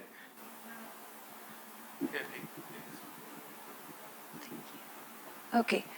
So here, regarding regulations, I have a strong opinion that we have to take two things into account. Sectoral regulation, which is probably the way ahead, and state competency, the state ecosystem, or else the execution will probably face palm itself. So the thing is,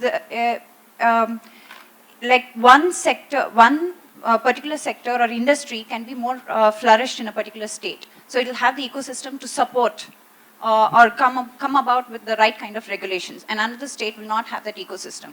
So we can have blanket regulations when the deployment can cause an en masse effect. Like for example, recently the Delhi High Court kind of, it ruled in favor of Dr. Devi Prasad Shetty, where deep fakes and all of that was banned. so that people don't voice their opinions using his personality traits. So in such cases, somewhere a central regulation works.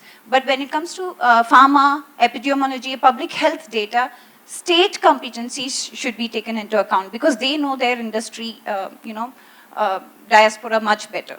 So that we should look at it in respect of economic institutions, I would say. So that would help come with more robust regulations. Pass the mic ahead, please. Thanks. I think, Kusma, you had a point, right? You were saying something earlier. You raised your hand, Shraddha.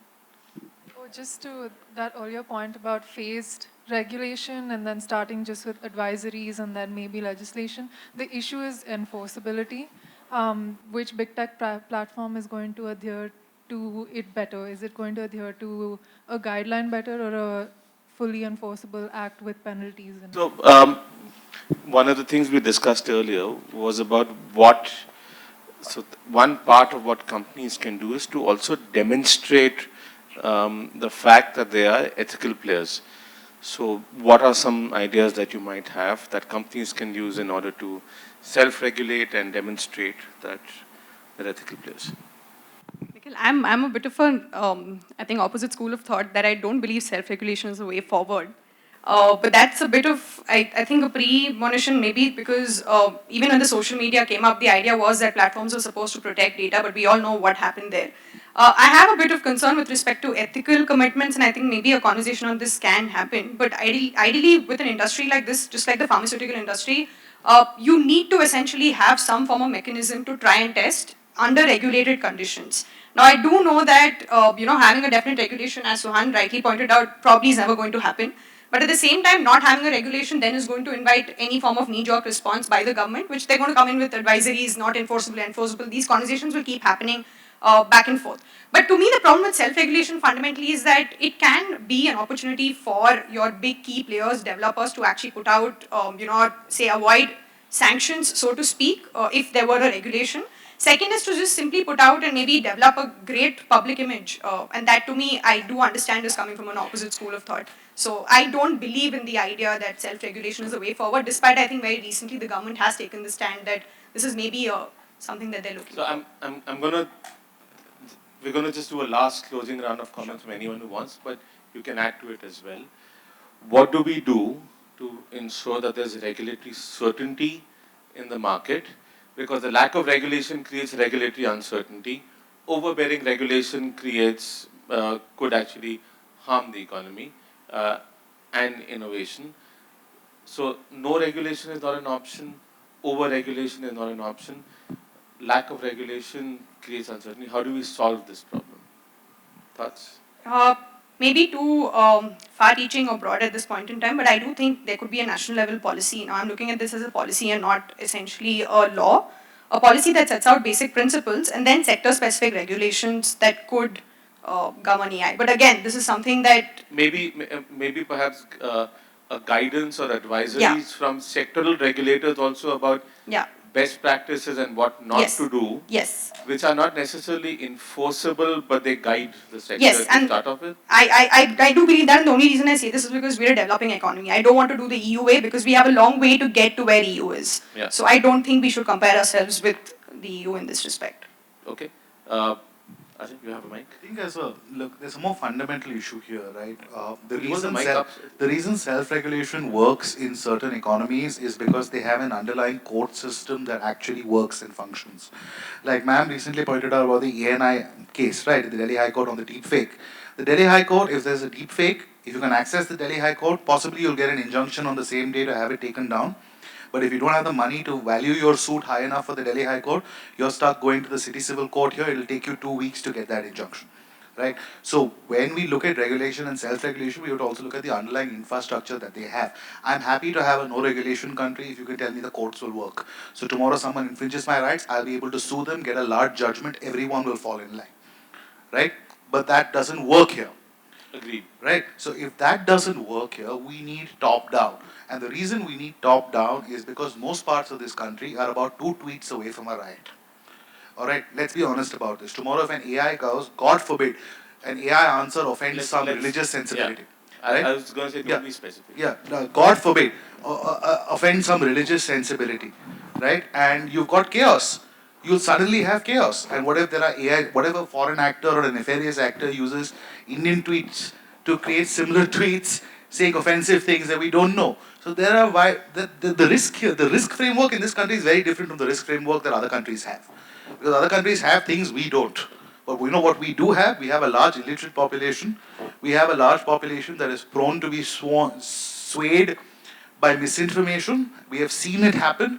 We have seen it happen in the streets. And we have a lack of policing capacity. And we have a lack of policing capacity. So when we do this, I'm sorry, you will have to be on a tightrope. There's no other way this works here. Like if... Got it. Yeah. Sorry. Yeah, again, I'm going to be preaching on my phases. So, as I said, so now let me crystallize these phases with a little more detail. So phase where we talk about phase ones are going to be guidelines and advisories for not stifling the innovation. We move forward with self-regulation. We have industry self-regulators, industry self-regulating standards. But there's a catch over here. Now these industry players which will be coming together to form self-regulation for them, they have to have a accountability mechanism by setting up an ombudsman. And this this body covered by these self-regulatory standards need to be answerable to a controlling authority. Let's assume that is the MIT.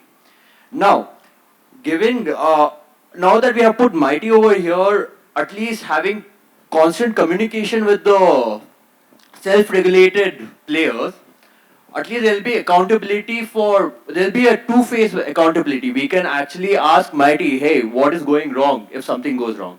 Forget that. We can also ask the ombudsman if any disputes do take place. We can ask the ombudsman, like, what is happening? Are you taking action based on these guidelines? And phase 3, I've talked enough, like, yeah, there will be one day when we'll have an AI Act. So, yeah. Yeah, go ahead. Yeah, just one point on self-regulation. I think one of the criteria that you'd want to consider is also the information asymmetry between the regulated and the regulator. I think in the AI space, it seems like the information asymmetry is quite significant. So the question is, are you going to, it's not just a question of us saying, let's bring a regulator in because we are, as Indians, are irresponsible. I think it's also a question of, do we have the ability to build that regulatory capacity? I mean, we've spoken about SEBI, right? And SEBI took decades, if not, to get to where it is today. And even now, it's not, it's still not flawless as an entity. So I think that's one. And I think the second thing is, if you look at the experience that you had with data protection, right? We've been speaking for 10 years and saying, tomorrow there's going to be this regulator, this committee, that committee, and so on. But essentially what's happened is, instead of us, if you were having this conversation 10 years ago, if we had said, okay, let's try with some form of self-regulation, get a bunch of responsible industry players together, let them sit in a room and put together a basic code of conduct saying these are the things that we really want to work towards, take the information that you have today, and then, build on that over time. So I think self-regulation is probably inevitable. I mean, it's probably the best option at this time. We know it's not ideal, we know it's susceptible to regulatory capture and so on, but that's where we are. Yes. So I think there are 2 points that I want to make. And I think on the first point, when we're speaking about self-regulation versus regulation, I'm a bit of a skeptic on self-regulation, primarily because I don't see any fundamental incentive for companies, right? So I think the fundamental push is that the answer lies in regulation. But I do get the points on what you should be regulating and all of that. But I also think one question that we should be answering is the purpose of regulation, especially in something like AI, right? And when we're talking about purpose, what do we mean? Do we want, and this again brings me to the question of risk versus harms, which is why I am a pro, I think regulation lies in, like right now what the question is that everybody wants to affix responsibility on one player. And that is why we're looking at liability. And that is how we think that regulation should work. And that is where I think we should kind of step away and re-look at how we want to regulate or what we're even regulating for, which is why I think it should not be a harms-based approach, but a risk-based approach, which is more preventive in nature.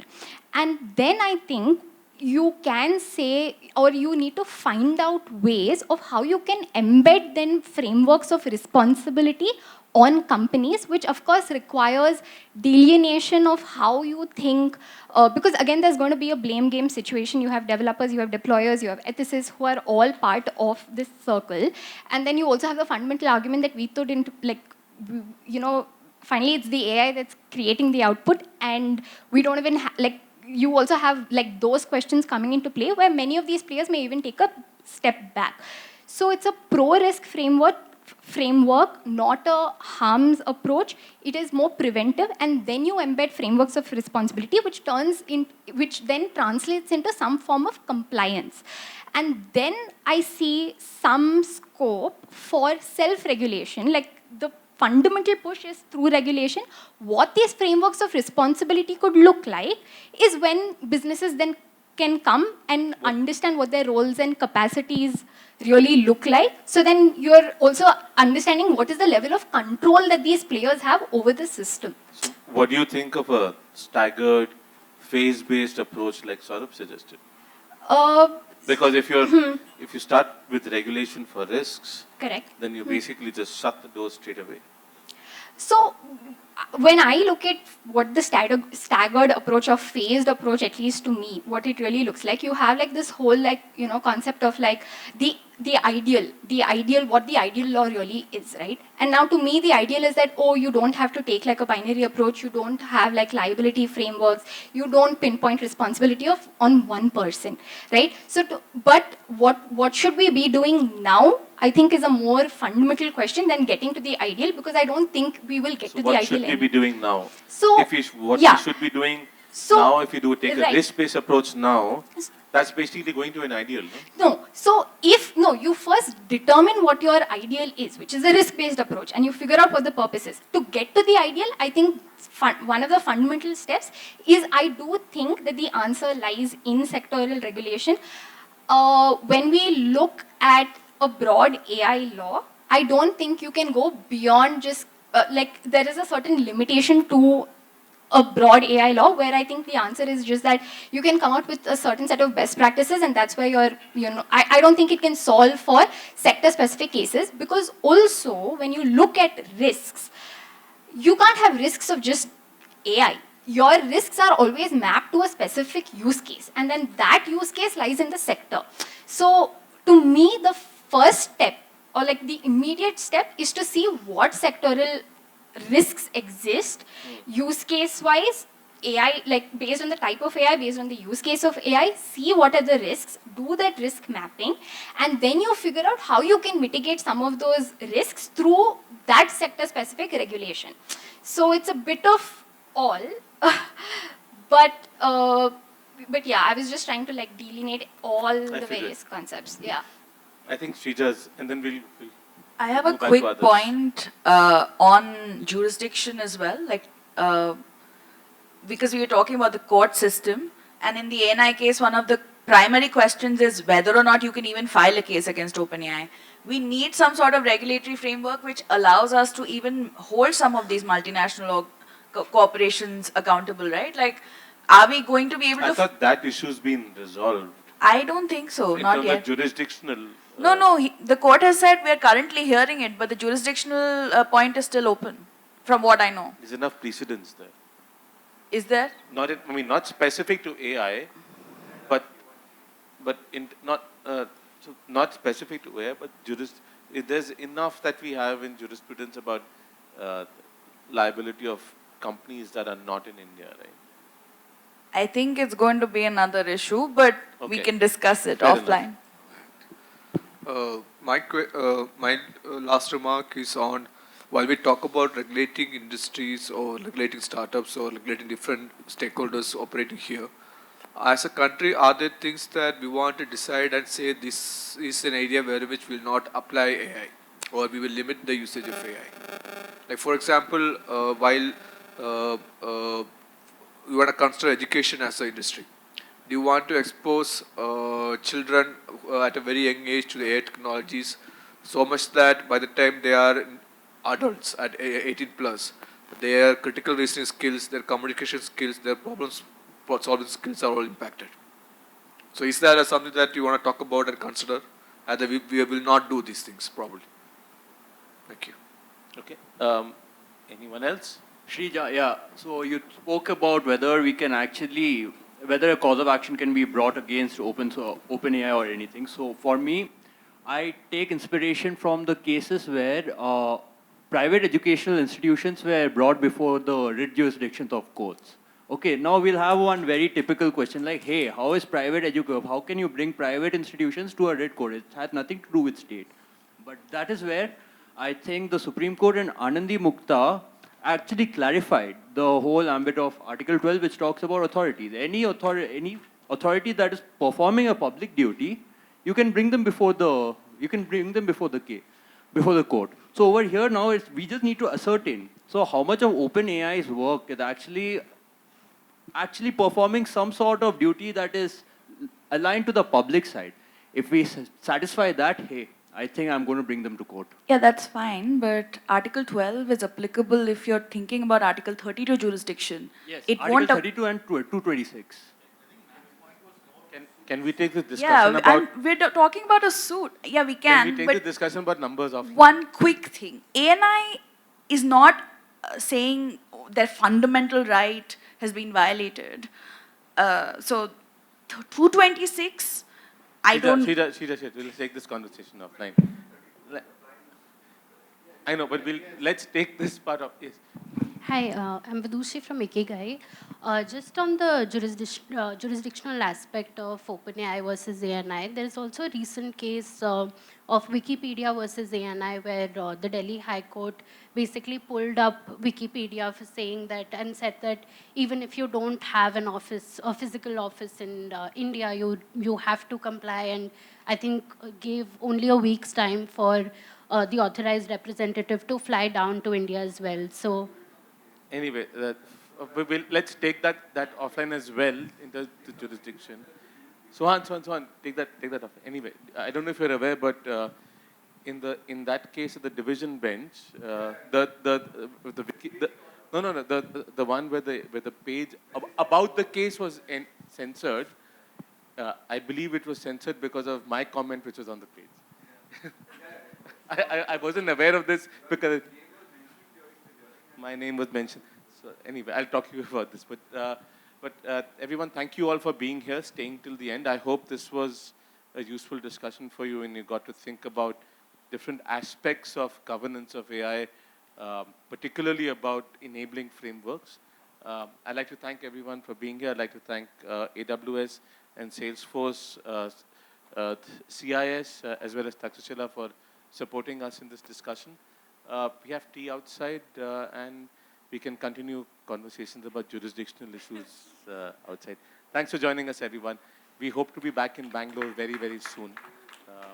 Because I hope we'll get the data protection rules very, very soon. It's been too long. Not very soon? No? What, they'll take 2 years after passing a law to enact it?